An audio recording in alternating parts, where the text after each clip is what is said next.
ಭಗವತಿಗೆಲ್ಲ ನಮಸ್ಕಾರಗಳು. ಶ್ರೀನಿವಾಸೇತಿ ಶ್ರೇಷ್ಠದಯಾ ಪಾತ್ರಂ ಗುಣಾನ್ವಿತಃ ಕೌಶಿಕೋऽನन्तರಂಗಾರ್ಯಶ್ಚಿರಂ ವಿಜೇತಾಂ ಭುವಿ ನಿಸ್ತಾತ್ಮೀಯಭರಂ ವರಪ್ರದ ಗುರೌ ವೈರಾಗ್ಯಭಾಗ್ಯೋರಧೋ ವೇದಾಂತಾಮೃತಸಾರವಂತಮನಘಾತೆ ಶ್ರೀನಿವಾಸಾತ್ ಗುರೋಃ ಶ್ರೀಶೈಲಾನ್ವಯಕೌಸ್ತುಭस्य ತನಯಂ ಶ್ರೇಯೋನಿಧೇ ಶ್ರೀನಿಧೇಃ ವಂದೇ ಸಾಧುಕಟಾಕ್ಷಗೇಳನಿಲಯಂ ಶ್ರೀಕೃಷ್ಣಸದ್ದೇಶಿಕಂ ಶ್ರೀವಾಸರಂಗಪರಕಾಲमुनित्रयाप्तलक्ष्मात्मरक्षणेति त्वैवागमान्तम् आचार्यभक्तिपरिपूतमनर्घशीलं गोपालदेशिकमुनिं गुरुमाश्रयामः। नारायणाख्येतिराजपदाब्जभृङ्गः श्रीवासयोगिगुरुणार्पितभारमीशे भक्त्यादिपूर्णवरदारिकृपात्तचिह्नं श्रीनिवासमुनिवर्यमहं प्रपद्ये। श्रीनारायणयोगीन्द्रवरदारिकृपाश्रयं रङ्गेशपादविनतं श्रीनिवासमुनिं भजे। श्रीमान् वेङ्कटनाथार्य कवितार्किकेसरी वेदान्ताचार्यवर्यो मे सन्निधत्तां सदा हृदि यो नित्यमच्युतपदाम्बुजयुग्मरुक्मव्यामोहतस्तरितराणि तनाय मेने अस्मद्गुरोर्भगवतोऽस्य देकसिन्धोः रामानुजस्य चरणौ शरणं प्रपद्ये। विगाहे यामुनं तीर्थं साधुवृन्दावने स्थितं निरस्तजिह्मगस्पर्शेऽत्र कृष्णकृतादरः नाथेन मुनिनाथेन भवेयं नाथवानहम् यस्य नैगमिकं तत्त्वं हस्तामलगताङ्गतं यस्य सारस्वरस्रोतो कुलामोदवासितं श्रुतीनां श्रमायालं शठारिं तमुपास्महे। वन्दे वैकुण्ठसेनान्यं देवं सूत्रवती सखं यद्वयत्र शिखरस्पन्दे विश्वमेतद्व्यवस्थितं सह धर्मचरीं शौरेः सम्मन्त्रितजगद्धिताम् अनुग्रहमयीं वन्दे नित्यमज्ञातनिग्रहां कमप्याद्यं गुरुं वन्दे कमलागृहमेधिनं प्रवक्ता छन्दसां भक्ता पञ्चरात्रस्य स्वयं वसुदेवसुतं देवं कंसचाणूरमर्दनं देवकी परमानन्दं कृष्णं वन्दे जगद्गुरुं पार्थाय प्रतिबोधितां भगवता नारायणेन स्वयं व्यासेन ग्रथितां पुराणमुनिना मध्ये महाभारतम् अद्वैतामृतवर्षिणीं भगवतीमष्टादशाध्यायिनीम् अम्ब त्वामनुसन्दधामि भगवद्गीते भवद्वेषिणीं यत्पदाम्भोरुहध्यानविध्वस्ता शेषकल्मषः वस्तुतामुपयातोऽहं यामुनेयं नमामि तम् यति परिवृढोद्गीता नाम दर्शयदञ्जसा निगमपरिषन्नेदीयां संनिरामयमाशयं जननपदवीयातायात् श्रमापहरां धियं जनेतु समे देव श्रीमान् धनञ्जयसारथिः सन्तः सारल्यः चित्ततमः प्रमथिनीमिमां भजन्तु भगवद्गीता भाष्यतात्पर्यचन्द्रिकाम्। श्रीमते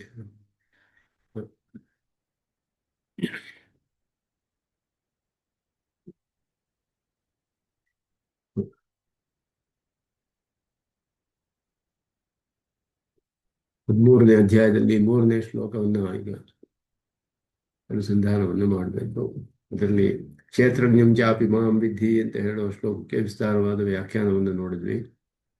ಅದಾದ್ಮೇಲೆ ಈಗ ಕ್ಷೇತ್ರದ ಸ್ವರೂಪ ಇದೆಲ್ಲವೂ ಕೂಡ ಹೇಳಲ್ಪಡುತ್ತೆ. ಈ 3ನೇ ಭಾಗದಲ್ಲಿ ವಿಶೇಷವಾಗಿ ಪ್ರಕೃತಿ, ಪುರುಷ, ವ್ಯಕ್ತ, ಅವ್ಯಕ್ತ, 2 ವಿಧವಾದ ಪ್ರಕೃತಿ, ಪುರುಷ ಮತ್ತೆ ಈಶ್ವರ, ಇವುಗಳ ಸಂಶೋಧನೆ, ಇದರ ವಿಷಯದಲ್ಲಿ ಸಂಶೋಧನೆ, ಅಧಿಕವಾದ ಶೋಧನೆ ಮಾಡಲ್ಪಡುತ್ತೆ ಅಂತ ಹೇಳಿದ ಹಾಗೆ ಈಗ ಕ್ಷೇತ್ರದ ವಿಷಯದಲ್ಲಿ ಅಧಿಕವಾದ ವಿಷಯವನ್ನ ಇಲ್ಲಿ ಹೇಳಲ್ಪಡುತ್ತೆ.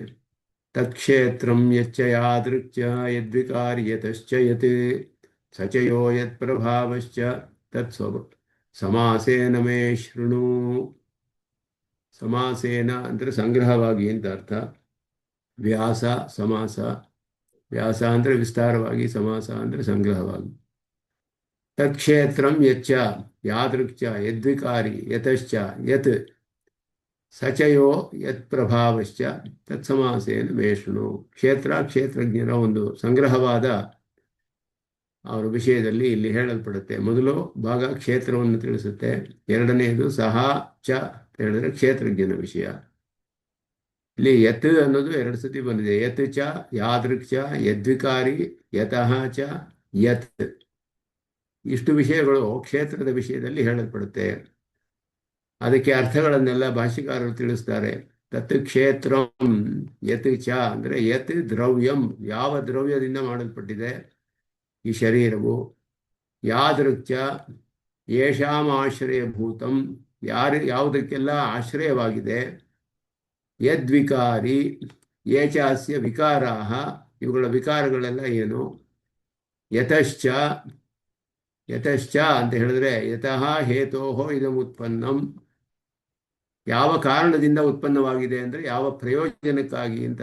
ಯಾವುದಕ್ಕಾಗಿ ಉತ್ಪನ್ನವಾಗಿದೆ ಈ ದೇಹವು ಅಂತ ಹೇಳಿದ್ರೆ ಯಾವ ಕಾರಣಕ್ಕಾಗಿ ಉತ್ಪನ್ನವಾಗಿದೆ, ಯಾವ ಕಾರಣದಿಂದ ಅಂತ ಅರ್ಥವಲ್ಲ, ಯಾವ ಕಾರಣಕ್ಕಾಗಿ ಉತ್ಪನ್ನವಾಗಿದೆ. ಯಸ್ಮೈ ಪ್ರಯೋಜನಾಯ ಉತ್ಪನ್ನಂ, ಯಾವ ಪ್ರಯೋಜನಕ್ಕೋಸ್ಕರ ಇದು ಉತ್ಪನ್ನವಾಗಿದೆ. ಯತ್ ಅಂತ ಕಡೆಯಲ್ಲಿ ಇನ್ನೊಂದು ಯತ್ ಬಂದಿರೋದಕ್ಕೆ ಯತ್ ಸ್ವರೂಪಂಚ ಇದಂ, ಸ್ವರೂಪ. ಮೊದಲು ಹೇಳಿರೋದು ದ್ರವ್ಯದ ವಿಷಯ, ಎರಡನೇದು ಸ್ವರೂಪ. ಇದೆರಡಕ್ಕೂ ಸ್ವಲ್ಪ ವ್ಯತ್ಯಾಸವನ್ನು, ಅರ್ಥವನ್ನು ಬೇರೆ ಬೇರೆಯಾಗಿ ಎರಡು ವಿಷಯಗಳಿದೆ ಅಲ್ಲಿ ಅಂತ ತಿಳಿಸ್ತಾರೆ. ಸಚ ಯಹ, ಸಚ ಕ್ಷೇತ್ರಜ್ಞ ಯಹ ಯತ್ಸ್ವರೂಪ ಯತ್ಪ್ರಭಾವಶ್ಚ ಯೇ ಚ ಅಸ್ಯ ಪ್ರಭಾವಾಃ ತತ್ಸರ್ವಂ ಸಮಾಸೇನ ಸಂಕ್ಷೇಪೇಣ ಮತ್ತಃ ಶೃಣು. ಅದನ್ನು ನನ್ನಿಂದ ಸಂಕ್ಷೇಪವಾಗಿ ಸಂಗ್ರಹವಾಗಿ ತಿಳಿ ಅಂತ ಇಲ್ಲಿ ಹೇಳಲ್ಪಟ್ಟಿದೆ. ಭಾಷ್ಯದಲ್ಲಿ ಹೇಳಿರುವುದು ಸ್ವಲ್ಪ ಸಂಗ್ರಹವಾಗಿದೆ, ಅದನ್ನು ಸ್ವಾಮಿ ದೇಶಿಕನ್ ಇನ್ನೊಂದು ಸ್ವಲ್ಪ ಸ್ಪಷ್ಟಪಡಿಸ್ತಾರೆ. ಏನು ಇಲ್ಲೆಲ್ಲ ಹೇಳಲ್ಪಟ್ಟಿದೆ, ಯಾವ ದ್ರವ್ಯ ಮತ್ತು ಯಾವ ಸ್ವರೂಪ ಅನ್ನೋದು ದೇಹದ ವಿಷಯದಲ್ಲಿ ಹೇಳಿದಾಗ ಇದರಲ್ಲಿ ಏನು ವ್ಯತ್ಯಾಸ ಮೊದಲಾದ್ದೆಲ್ಲ ಇಲ್ಲಿ ಸ್ವಾಮಿ ದೇಶಿಕನ್ ಸ್ಪಷ್ಟಪಡಿಸ್ತಾರೆ. ಶರೀರದ ವಿಷಯದಲ್ಲಿಯೂ ಜೀವಾತ್ಮನ ವಿಷಯದಲ್ಲಿಯೂ ಅವರ ಸ್ವರೂಪ ಮೊದಲಾದ್ದು, ಯಾರಿಗೆಲ್ಲ ಆಶ್ರಯವಾಗಿದೆ ಶರೀರವು, ಅವುಗಳ ವಿಕಾರವೇನು, ಅದರ ವಿಕಾರವೇನು, ಯಾವ ಪ್ರಯೋಜನಕ್ಕಾಗಿ ಇದು ಮಾಡಲ್ಪಟ್ಟಿದೆ, ಉತ್ಪನ್ನವಾಗಿದೆ, ಇವುಗಳನ್ನೆಲ್ಲ ಇಲ್ಲಿ ಸಂಗ್ರಹವಾಗಿ ಹೇಳ್ತೇನೆ ಕೇಳು ಅಂತ ಕೃಷ್ಣನು ಶೃಣು ಶೃಣು ಅಂತ ಹೇಳ್ತಾ ಇದ್ದಾರೆ. ಅರ್ಜುನನು ಕೇಳ್ತಾನೆ ಇದ್ದಾನೆ, ಆದರೂ ಅನೇಕ ಕಡೆ ಬಹಳ ಮುಖ್ಯವಾದ ವಿಷಯವನ್ನು ಹೇಳ್ತಾ ಇದ್ದೀನಿ, ಗಮನವಿಟ್ಟು ಕೇಳು ಅಂತ ಮತ್ತೆ ಮತ್ತೆ ಕೃಷ್ಣನು ಹೇಳೋದು ಕಂಡು ಬರುತ್ತೆ. ಗೀತೆಯಲ್ಲಿ ಅನೇಕ ಕಡೆಯಲ್ಲಿ ಬರುತ್ತೆ, ಶೃಣು ಶೃಣು ಅಂತ ಹೇಳಿಬಿಟ್ಟು.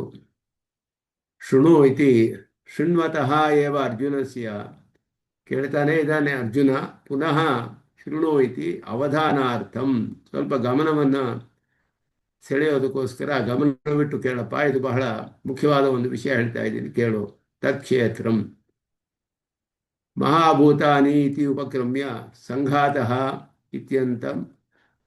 ಇತ್ಯಂತ ಭಕ್ಷ್ಯಮಾಣ ಪರಾಮರ್ಶಾತ್ ಆದ್ಯಂತೋ ಯಚ್ಛಬ್ದೋ ಜಡದ್ರವ್ಯ ತತ್ಸಂಘಾತ ವಿಷಯೌ ತಿ ಅಪುನರುಕ್ತಿ ಅಭಿಪ್ರಾಯೇಣ ಯದ್ರವ್ಯಮಿತಿ. ಎರಡು ವಿಷಯಗಳು ಇಲ್ಲಿ ಎತ್ತು ಅಂತ ಹೇಳಿದ್ರೆ ದೇಹದ ಸ್ವರೂಪದ ವಿಷಯದಲ್ಲಿ ಎರಡು. ಮೊದಲು ಒಂದು ಯತ್ ಶಬ್ದವು ಆದ್ಯಂತವು ಅಂದರೆ ಆದಿಯಲ್ಲೊಂದು ಅಂತದಲ್ಲೊಂದಿದೆ. ಯಚ್ಚ ಯಾದೃಚ್ಛ ಯದ್ವಿಕಾರಿ ಯತಶ್ಚ ಯತ್, ಮೊದಲು ಆದಿಯಲ್ಲಿ ಇರುವುದು ಒಂದು ಯತ್, ಅಂತದಲ್ಲಿರುವ ಒಂದು ಯತ್. ಇದು ಕ್ಷೇತ್ರದ ವಿಷಯದಲ್ಲಿ ಎರಡು ಶಬ್ದಗಳನ್ನು ಹೇಳಿರೋದು. ಮುಂದೆ ಹೇಳುವಂತಹ ಶ್ಲೋಕಗಳು ಮಹಾಭೂತಾನಿ ಮೊದಲಾಗಿ ಆರಂಭಿಸಿ 5ನೇ ಶ್ಲೋಕದಿಂದ 5-6 ಶ್ಲೋಕಗಳಲ್ಲಿ ಸಂಘಾತಶ್ಚೇತನಾಧೃತಿ ಅಂತ ಬರುತ್ತೆ. ಎರಡು ವಿಷಯಗಳು ಅಲ್ಲಿ ಹೇಳಲ್ಪಡುತ್ತೆ. ಆದ್ದರಿಂದ ಇದು ಒಂದು ಜಡದ್ರವ್ಯ, ಇನ್ನೊಂದು ಅದರ ಸಂಘಾತ.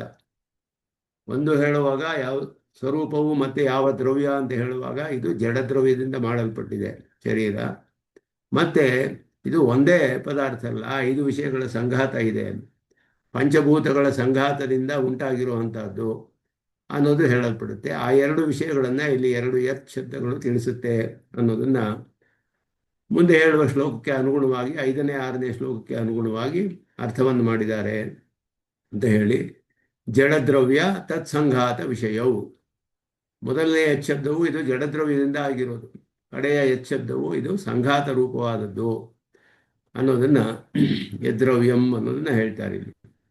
ವಕ್ಷ್ಯಮಾಣ ಇಂದ್ರಿಯಾದಿ ಆಶ್ರಯತ್ವಾನುಸಾರೇಣ, ಇಂದ್ರಿಯಗಳಿಗೆಲ್ಲ ಇದು ಆಶ್ರಯವಾಗಿದೆ ಅಂತ ಹೇಳೋದ್ರಿಂದ ಯಾದೃಚ್ಛ ಅಂತ ಹೇಳಿದ್ರೆ ಯಾವುದಕ್ಕೆಲ್ಲ ಆಶ್ರಯವಾಗಿದೆ. ಯಾದೃಚ್ಛ ಅನ್ನೋದು ಯೇಷಾಂ ಆಶ್ರಯಭೂತಂ, ಯಾವುದಕ್ಕೆಲ್ಲ ಆಶ್ರಯವಾಗಿದೆ, ಇಂದ್ರಿಯಗಳಿಗೆಲ್ಲ ಆಶ್ರಯವಾಗಿದೆ ಅಂತ ಮುಂದೆ ಹೇಳಲ್ಪಡುತ್ತೆ. ಯೇ ವಿಕಾರಾಃ ಅಸ್ಯ ಕಾರ್ಯತೆಯ ಸಂತಿ ತತ್ ಯದ್ವಿಕಾರಿ, ಇವುಗಳ ಕಾರ್ಯವೇನು, ಇದರ ಕಾರ್ಯವೇನು, ಇದರ ವಿಕಾರವೆಲ್ಲ ಏನು ಅನ್ನೋದು ಇಲ್ಲಿ ಹೇಳಲ್ಪಡುತ್ತೆ. ತತ್ರ ಯಚ್ಛಬ್ದ ನಿರ್ದಿಷ್ಟೇ ತಾತ್ಪರ್ಯಮಿತಿ ಯೇ ಚ ಅಸ್ಯ ವಿಕಾರಾಃ, ಇವುಗಳ ವಿಕಾರವೆಲ್ಲ ಏನು ಅನ್ನೋದು ಮುಂದೆ ಹೇಳಲ್ಪಡುತ್ತೆ. ಇದೆಲ್ಲವೂ ಕೂಡ ಯತಶ್ಚ ಅಂತ ಹೇಳಿದ್ರೆ ಯಥೋ ವಾ ಇಮಾನಿ ಭೂತಾನಿ ಜಾಯಂತೆ ಅಂತಾನು ಪ್ರಸಿದ್ಧವಾಗಿದೆ ಉಪನಿಷತ್ತಿನಲ್ಲಿ. ಯಾವುದರಿಂದ ಉತ್ಪನ್ನವಾಗುತ್ತೆ ಅಂದರೆ ಆಗ ಕಾರಣ ಪದಾರ್ಥವನ್ನು ಅಲ್ಲಿ ಉದ್ದೇಶ ಅಲ್ಲಿ ಹೇಳಲ್ಪಟ್ಟದ್ದು. ಯತಃ ಅಂದರೆ ಯಾವ ಒಂದು ಪದಾರ್ಥದಿಂದ ಉತ್ಪನ್ನವಾಗಿದೆ ಇದೆಲ್ಲ. ಯತಃ ಇಮಾನಿ ಭೂತಾನಿ ಜಾಯಂತೆ ಅಂತ ಹೇಳಿದಾಗ ಇಲ್ಲಿ ಯತಃ ಅನ್ನೋದು ಯಾವ ಕಾರಣಕ್ಕಾಗಿ ಯಾವ ಪ್ರಯೋಜನಕ್ಕಾಗಿ ಅನ್ನುವ ಅರ್ಥ ಯತಃ ಅಂತ ಹೇಳೋದು. ಆದ್ದರಿಂದ ಇಲ್ಲಿ ಉಪಾದಾನ ಕಾರಣ ಹೇಳ್ತಿಲ್ಲ. ನ ಉಪಾದಾನಾದಿ ಪರಂ ಪ್ರಥಮಂ ತದುಕ್ತೇಹೇ ಇತಿ ಅಭಿಪ್ರಾಯಣ ಯಥೋ ಹೇತೋ. ಉಪಾದಾನ ಕಾರಣ ಯಾವುದು? ಜಡದ್ರವ್ಯ ಅನ್ನೋದು ಎಚ್ಚ ಅನ್ನೋದರಲ್ಲೇ ಹೇಳಲ್ಪಟ್ಟಿದೆ. ಜಡದ್ರವ್ಯದಿಂದ ಅನ್ನೋದು ಮುಂದೆ ಹೇಳಲ್ಪಡುತ್ತೆ, ಮಹಾಭೂತಾನಿ ಮೊದಲಾದದ್ದು. ಆದ್ದರಿಂದ ಉಪಾದಾನ ಕಾರಣ ಶರೀರಕ್ಕೆ ಇಲ್ಲಿ ಹೇಳಲ್ಪಡ್ತಿಲ್ಲ.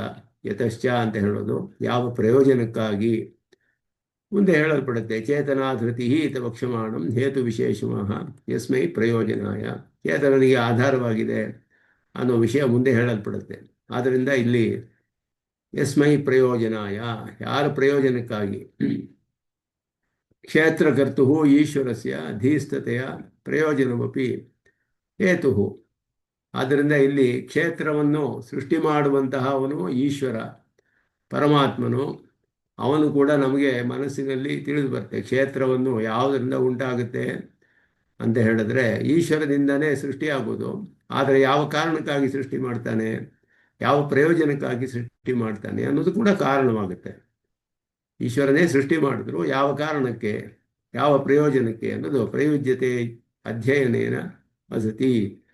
ಇದೆಲ್ಲ ಲೋಕದಲ್ಲಿ ಪ್ರಯೋಗವನ್ನು ತಿಳಿಸ್ತಾರೆ. ಇಲ್ಲಿ ಅಧ್ಯಯನೇನ ವಸತಿ ಮೊದಲಾದದ್ದು ಅಧ್ಯಯನ ಪ್ರಯೋಜನಕ್ಕೋಸ್ಕರ ಇದ್ದಾನೆ ಅಂತ ಅರ್ಥ. ಅಧ್ಯಯನೇನ ವಸತಿ ಅಂದರೆ ಅಧ್ಯಯನದಿಂದ ಇದ್ದಾನೆ ಅಂತ ಹೇಳಿದ್ರೆ ಅಧ್ಯಯನ ಅನ್ನುವ ಅದರ ಪ್ರಯೋಜನಕ್ಕೋಸ್ಕರ, ಅಧ್ಯಯನ ಮಾಡುವುದಕ್ಕೋಸ್ಕರ ಇದ್ದಾನೆ ಗುರುಕುಲದಲ್ಲಿ ಅನ್ನೋದು. ಆವಾಗ ಈ ರೀತಿ ಪ್ರಯೋಗವು ಕಂಡು ಬರುತ್ತೆ.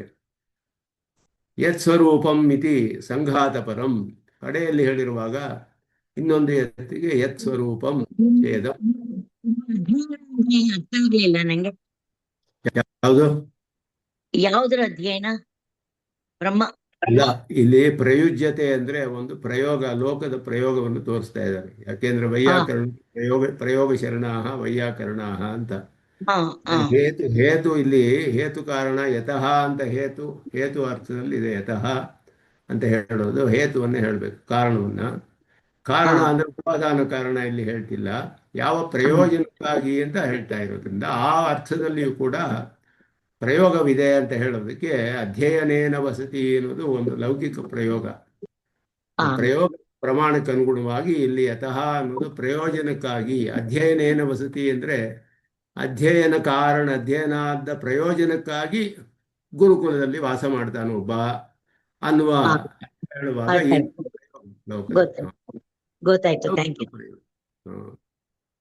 ಸನ್ನಿವೇಶ ವಿಶೇಷೋ ಹಿ ಶರೀರತ್ವಾದಿ. ಯತ್ ಸ್ವರೂಪಂ ಅಂದ್ರೆ ಸಂಘಾತ ಪರಂ.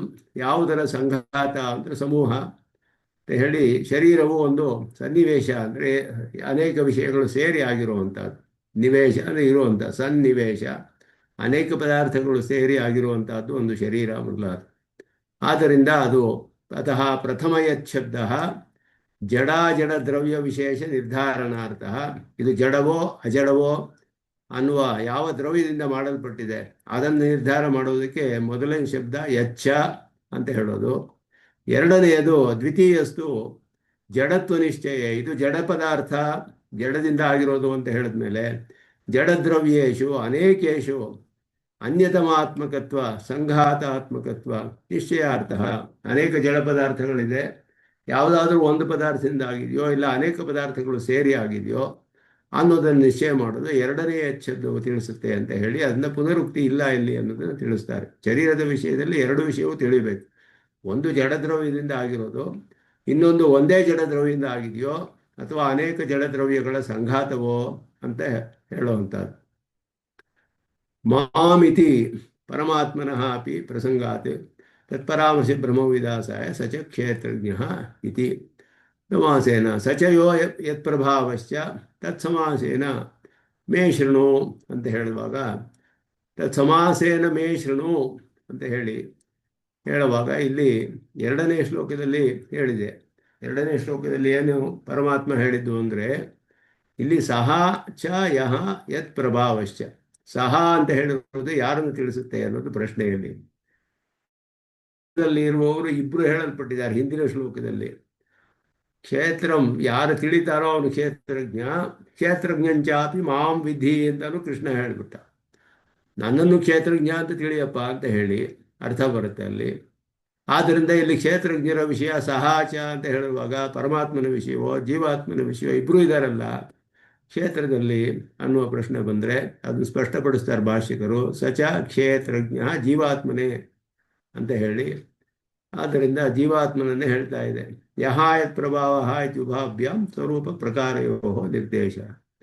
ಪರಮ ಜೀವಾತ್ಮನ ಸ್ವರೂಪವೇನು, ಅವನ ಪ್ರಭಾವವೇನು, ಪ್ರಕಾರಗಳು ಮೊದಲಾದದ್ದೆಲ್ಲ ಹೇಳಲ್ಪಡುತ್ತೆ. ಮುಂದೆ ಹೇಳ್ತೀನಿ ನಾನು ಅಂತ ಕೃಷ್ಣನು ಇಲ್ಲಿ ಏನು ಹೇಳಲ್ಪಡುತ್ತೆ ಅದರ ವಿಷಯವನ್ನೇ ಇಲ್ಲಿ ಹೇಳ್ತಿದ್ದಾನೆ. ಪ್ರಭಾವ ಆಶ್ಚರ್ಯಭೂತ ಪ್ರಕೃಷ್ಟ ಸ್ವಭಾವ ವಿಶೇಷ. ಜೀವಾತ್ಮನ ಪ್ರಕಾರ ವಿಶೇಷಗಳು ಆಶ್ಚರ್ಯವಾಗಿದೆ, ಪ್ರಕೃಷ್ಟವಾದ ಸ್ವಭಾವ ವಿಶೇಷಗಳೆಲ್ಲ, ಅವುಗಳ ವಿಶೇಷವನ್ನೆಲ್ಲ ಮುಂದೆ ನಾನು ಹೇಳ್ತೀನಿ ಸಂಗ್ರಹವಾಗಿ ಅಂತ ಇಲ್ಲಿ. ಯತ್ಕ್ಷೇತ್ರಂ ಯಚ್ಚ ಯಾದೃಚ್ಛ ಯದ್ವಿಕಾರಿ ಯತಶ್ಚೇತಿ ಸಚಯೋ ಯತ್ಪ್ರಭಾವಶ್ಚ ತತ್ ಸಮಾಸೇನ ಮೇ ಶೃಣು. ಅದನ್ನ ಸಂಗ್ರಹವಾಗಿ ನನ್ನಿಂದ ಇವಾಗ ಕೇಳು ಅಂತ ಹೇಳಿ ಏನನ್ನು ಹೇಳ್ತಾ ಇದ್ದೀನಿ, ಮುಂದೆ ಏನು ಹೇಳ್ತೀನಿ ಅದರ ವಿಷಯವನ್ನು ಪರಮಾತ್ಮನು ಮೊದಲು ತಿಳಿಸ್ತಾ ಇದ್ದಾನೆ. ಈ ವಿಷಯದ ಬಗ್ಗೆ ಪ್ರಮಾಣವನ್ನು ಕೂಡ ತೋರಿಸ್ತಾ ಇರೋದಿಲ್ಲಿ ಮುಂದೆ. ಋಷಿಭಿಃ ಬಹುಧಾ ಗೀತಂ ಛಂದೋಭಿಃ ವಿವಿಧೈಃ ಪೃಥಕ್ ಬ್ರಹ್ಮಸೂತ್ರ ಪದೈಶ್ಚೈವ ಹೇತುಮದ್ಭಿಃ ವಿನಿಶ್ಚಿತೈಃ. ಋಷಿಭಿಃ ಬಹುಧಾ ಗೀತಂ, ಋಷಿಗಳು ಅನೇಕವಾಗಿ ಹೇಳಿದ್ದಾರೆ, ಅನೇಕ ವಿಧವಾಗಿ ಅತ್ಯಂತ ವಿಸ್ತಾರವಾಗಿ. ಛಂದೋಭಿಃ ವಿವಿಧೈಃ ಪೃಥಕ್, ವೇದಗಳೆಲ್ಲ ಬೇಕಾದಷ್ಟು ಹೇಳಿದೆ, ವಿಧ ವಿಧವಾದ ವೇದಗಳು ಋಗ್ಯಜು ಸಾಮ ಅಥರ್ವ ರೂಪದಲ್ಲಿರುವಂತಹದ್ದು, ಅದು ಕೂಡ ವಿಧ ವಿಧವಾಗಿ ಈ ವಿಷಯವನ್ನೆಲ್ಲ ತಿಳಿಸಿದೆ. ಬ್ರಹ್ಮಸೂತ್ರ ಪದೈಶ್ಚೈವ, ಬ್ರಹ್ಮಸೂತ್ರದಿಂದಲೂ ಪದಗಳಿಂದಲೂ ತಿಳಿದಲ್ಪಡುತ್ತೆ, ಬ್ರಹ್ಮಸೂತ್ರಗಳಿಂದ. ಆ ಬ್ರಹ್ಮಸೂತ್ರಗಳು ಹೇಗಿದೆ ಅಂದರೆ ಹೇತುಮದ್ಭಿಃ,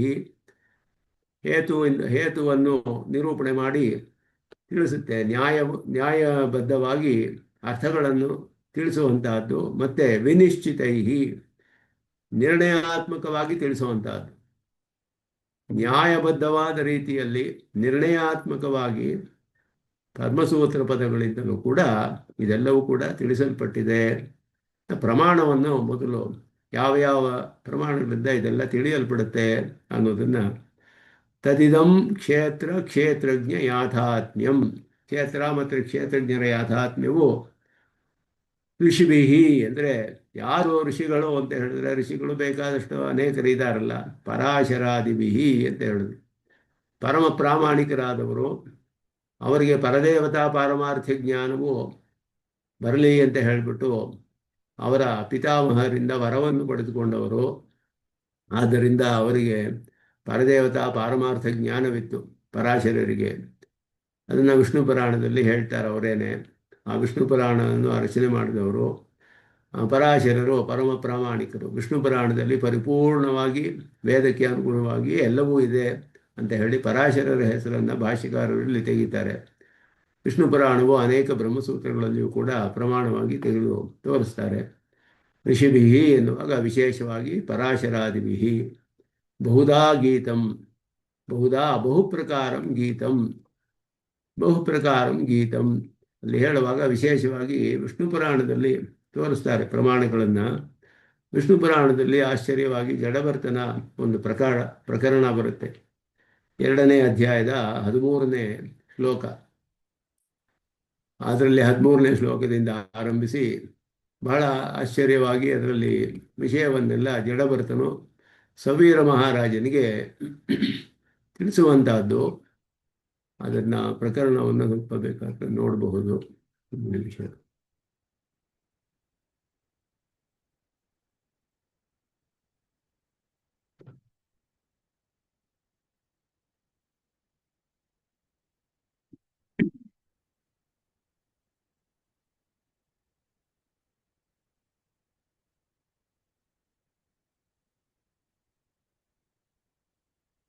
ಎರಡನೇ ಅಧ್ಯಾಯದಲ್ಲಿ 13ನೇ ಶ್ಲೋಕದಿಂದ ಆರಂಭಿಸಿ ಬರುತ್ತೆ.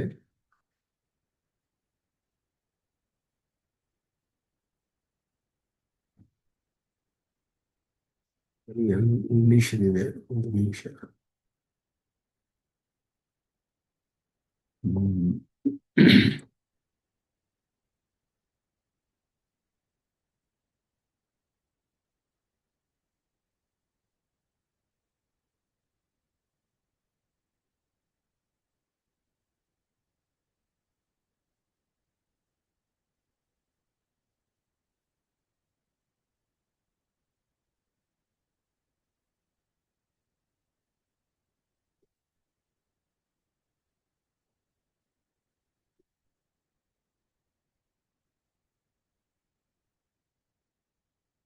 ಇದೆಯಾ ನೋಡ್ತೀನಿ. ಅಲ್ಲಿ ಅನಂಗರಾಚಾರ್ಯ ಎಡಿಷನ್ ಪುಸ್ತಕವನ್ನ ಇಲ್ಲಿ ಇಟ್ಕೊಂಡಿಲ್ಲ, ಕಂಪ್ಯೂಟರ್ ಇಲ್ಲ. ಹಾಗಾಗಿ ಅದನ್ನು ಮುಂದೆ ಯಾವಾಗಾದರೂ ನೋಡೋಣ. ಇಲ್ಲಿ ಜಡಭರತನ ಒಂದು ಪ್ರಕರಣ ಬರುತ್ತೆ, ಅದ್ಭುತವಾದ ಪ್ರಕರಣ. ಆ ಪ್ರಕರಣದಲ್ಲಿ ವಿಶೇಷವಾಗಿ ಅವನು ಸಬೀರ ಮಹಾರಾಜನಿಗೆ ಜಡಭರತನು ಆತ್ಮಸ್ವರೂಪವನ್ನೆಲ್ಲ ಉಪದೇಶ ಮಾಡುವಂತಹ ಪ್ರಕರಣ. ಅದನ್ನ ಇಲ್ಲಿ ವಿಶೇಷವಾಗಿ ತೆಗಿತಾರೆ. ಉದಾಹರಣೆಗೆ ಭಾಷ್ಯಕಾರರೇ ತೆಗೆಯುವಂತಹ ಪರಾಶರರು ಹೇಳಿರುವಂತಹ ಅಹಂ ತ್ವಂಚ ತಥಾನ್ಯೇಚ ಭೂತೈ ಉಹ್ಯಾಮ ಪಾರ್ಥಿವ.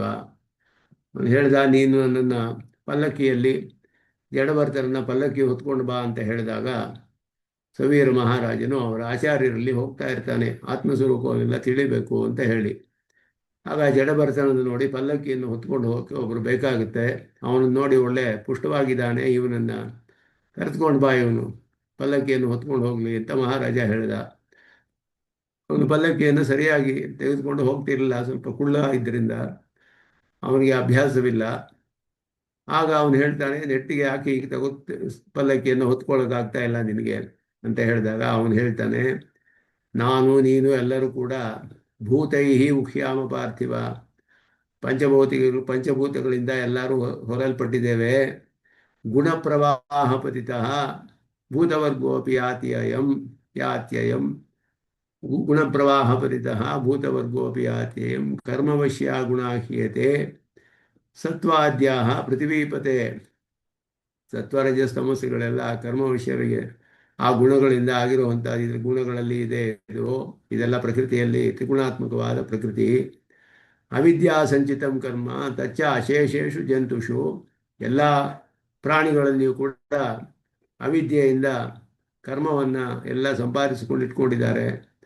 ಆತ್ಮ ಶುದ್ಧ ಅಕ್ಷರ ಶಾಂತ ನಿರ್ಗುಣ ಪ್ರಕೃತೇ ಪರಃ. ಈ ರೀತಿಯೆಲ್ಲ ಅವರು ಹೇಳ್ತಾರೆ ಆಶ್ಚರ್ಯವಾಗಿ.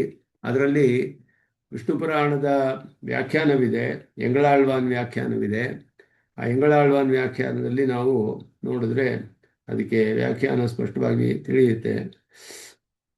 ವ್ಯಾಖ್ಯಾನ ನನ್ನ ಹತ್ರ ಇಲ್ಲಿ ಒಂದು ನಿಮಿಷ ಇದೆಯಾ ನೋಡಿ. ಇದೆ. ವ್ಯಾಖ್ಯಾನವನ್ನು ಓಪನ್ ಮಾಡಿದ್ರೆ ನಮಗೆ ಈ ಶ್ಲೋಕಗಳಿಗೆಲ್ಲ ಅರ್ಥವನ್ನು ವ್ಯಾಖ್ಯಾನದ ಜೊತೆ ತಿಳಿದ್ರೆ ನಮಗೆ ಸ್ಪಷ್ಟವಾಗಿ ತಿಳಿಯುತ್ತೆ. ಸ್ವಾಮಿ ದೇಶಿಕನು ಕೂಡ ವಿವರಿಸ್ತಾರೆ ಮುಂದೆ. ಆದರೆ ಮೂಲ ವ್ಯಾಖ್ಯಾನವನ್ನೇ ನೋಡಿದ್ರೆ ಒಂದ್ಸತಿ ನಮಗೆ ಚೆನ್ನಾಗಿ ಅರ್ಥವಾಗುತ್ತೆ. ಆದ್ದರಿಂದ ಒಂದೇ ಒಂದು ನಿಮಿಷ ಅದನ್ನ ಕಾಪಿ ಮಾಡ್ತೇನೆ.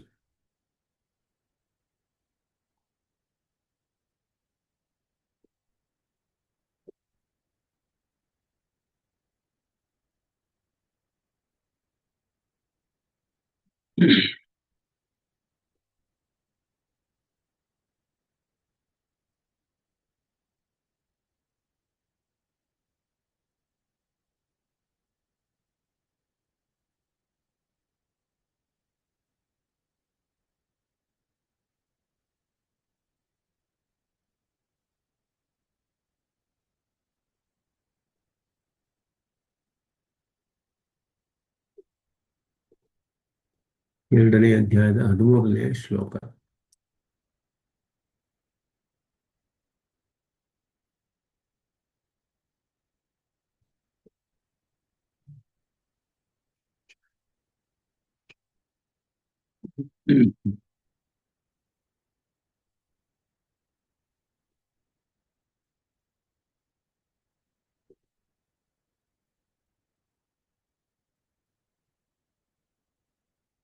ಎರಡನೇ ಅಧ್ಯಾಯದಲ್ಲಿ ಅಂಶದಲ್ಲಿ 13ನೇ, ಎರಡನೇ ಅಂಶದಲ್ಲಿ 13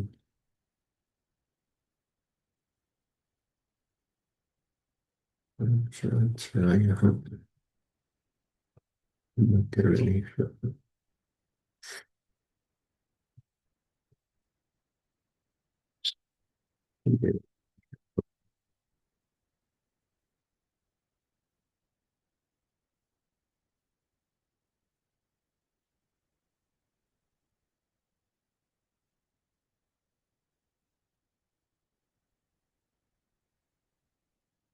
ಈಗ ನಾನು ಶೇರ್ ಮಾಡಿರೋದು ವಿಷ್ಣು ಪುರಾಣದ 2ನೇ ಅಧ್ಯಾಯದ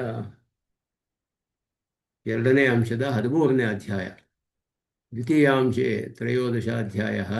ಅಲ್ಲಿ ಅಲ್ಲಿ ಬರುವಾಗ ಇಲ್ಲಿ 71ನೇ ಶ್ಲೋಕ ಇಲ್ಲಿಂದ ಬರುತ್ತೆ. ಇಲ್ಲಿ ಅಹಂ ತ್ವಂಚ 69ನೇ ಶ್ಲೋಕದಿಂದ ಇಲ್ಲಿ ಉದಾಹರಿಸ್ತಾರೆ ಭಾಷ್ಯಕಾರರು. ಅಹಂ ತ್ವಂಚ ತಥಾನ್ಯೇ ಚ ಭೂತೈರುಖ್ಯಾಮ ಪಾರ್ಥಿವ ಗುಣಪ್ರವಾಹ ಪರಿತಃ ಭೂತವರ್ಗೋಪಿ ಆತ್ಯಯಂ ಕರ್ಮವಶ್ಯ ಗುಣಾಖ್ಯತೆ ಸತ್ವಾದ್ಯಾಹ. ಈ ಶ್ಲೋಕಗಳನ್ನೆಲ್ಲ ಇಲ್ಲಿ ಆತ್ಮ ಶುದ್ಧ ಮೊದಲಾದದ್ದು ಇಲ್ಲಿ ಪ್ರವೃದ್ಧ್ಯಪಚಯೌ ನಾಸ್ಯ ಚೈಕಸ್ಯ ಅಖಿಲ ಜಂತುಷು ಯಥಾ ನೋಪಚಯಸ್ತಸ್ಯ ನೈವಾಸ್ಯ ಅಪಚಯಸ್ತಃ ತದಾಪಿ ಇತಿ ಅರ್ಥಂ.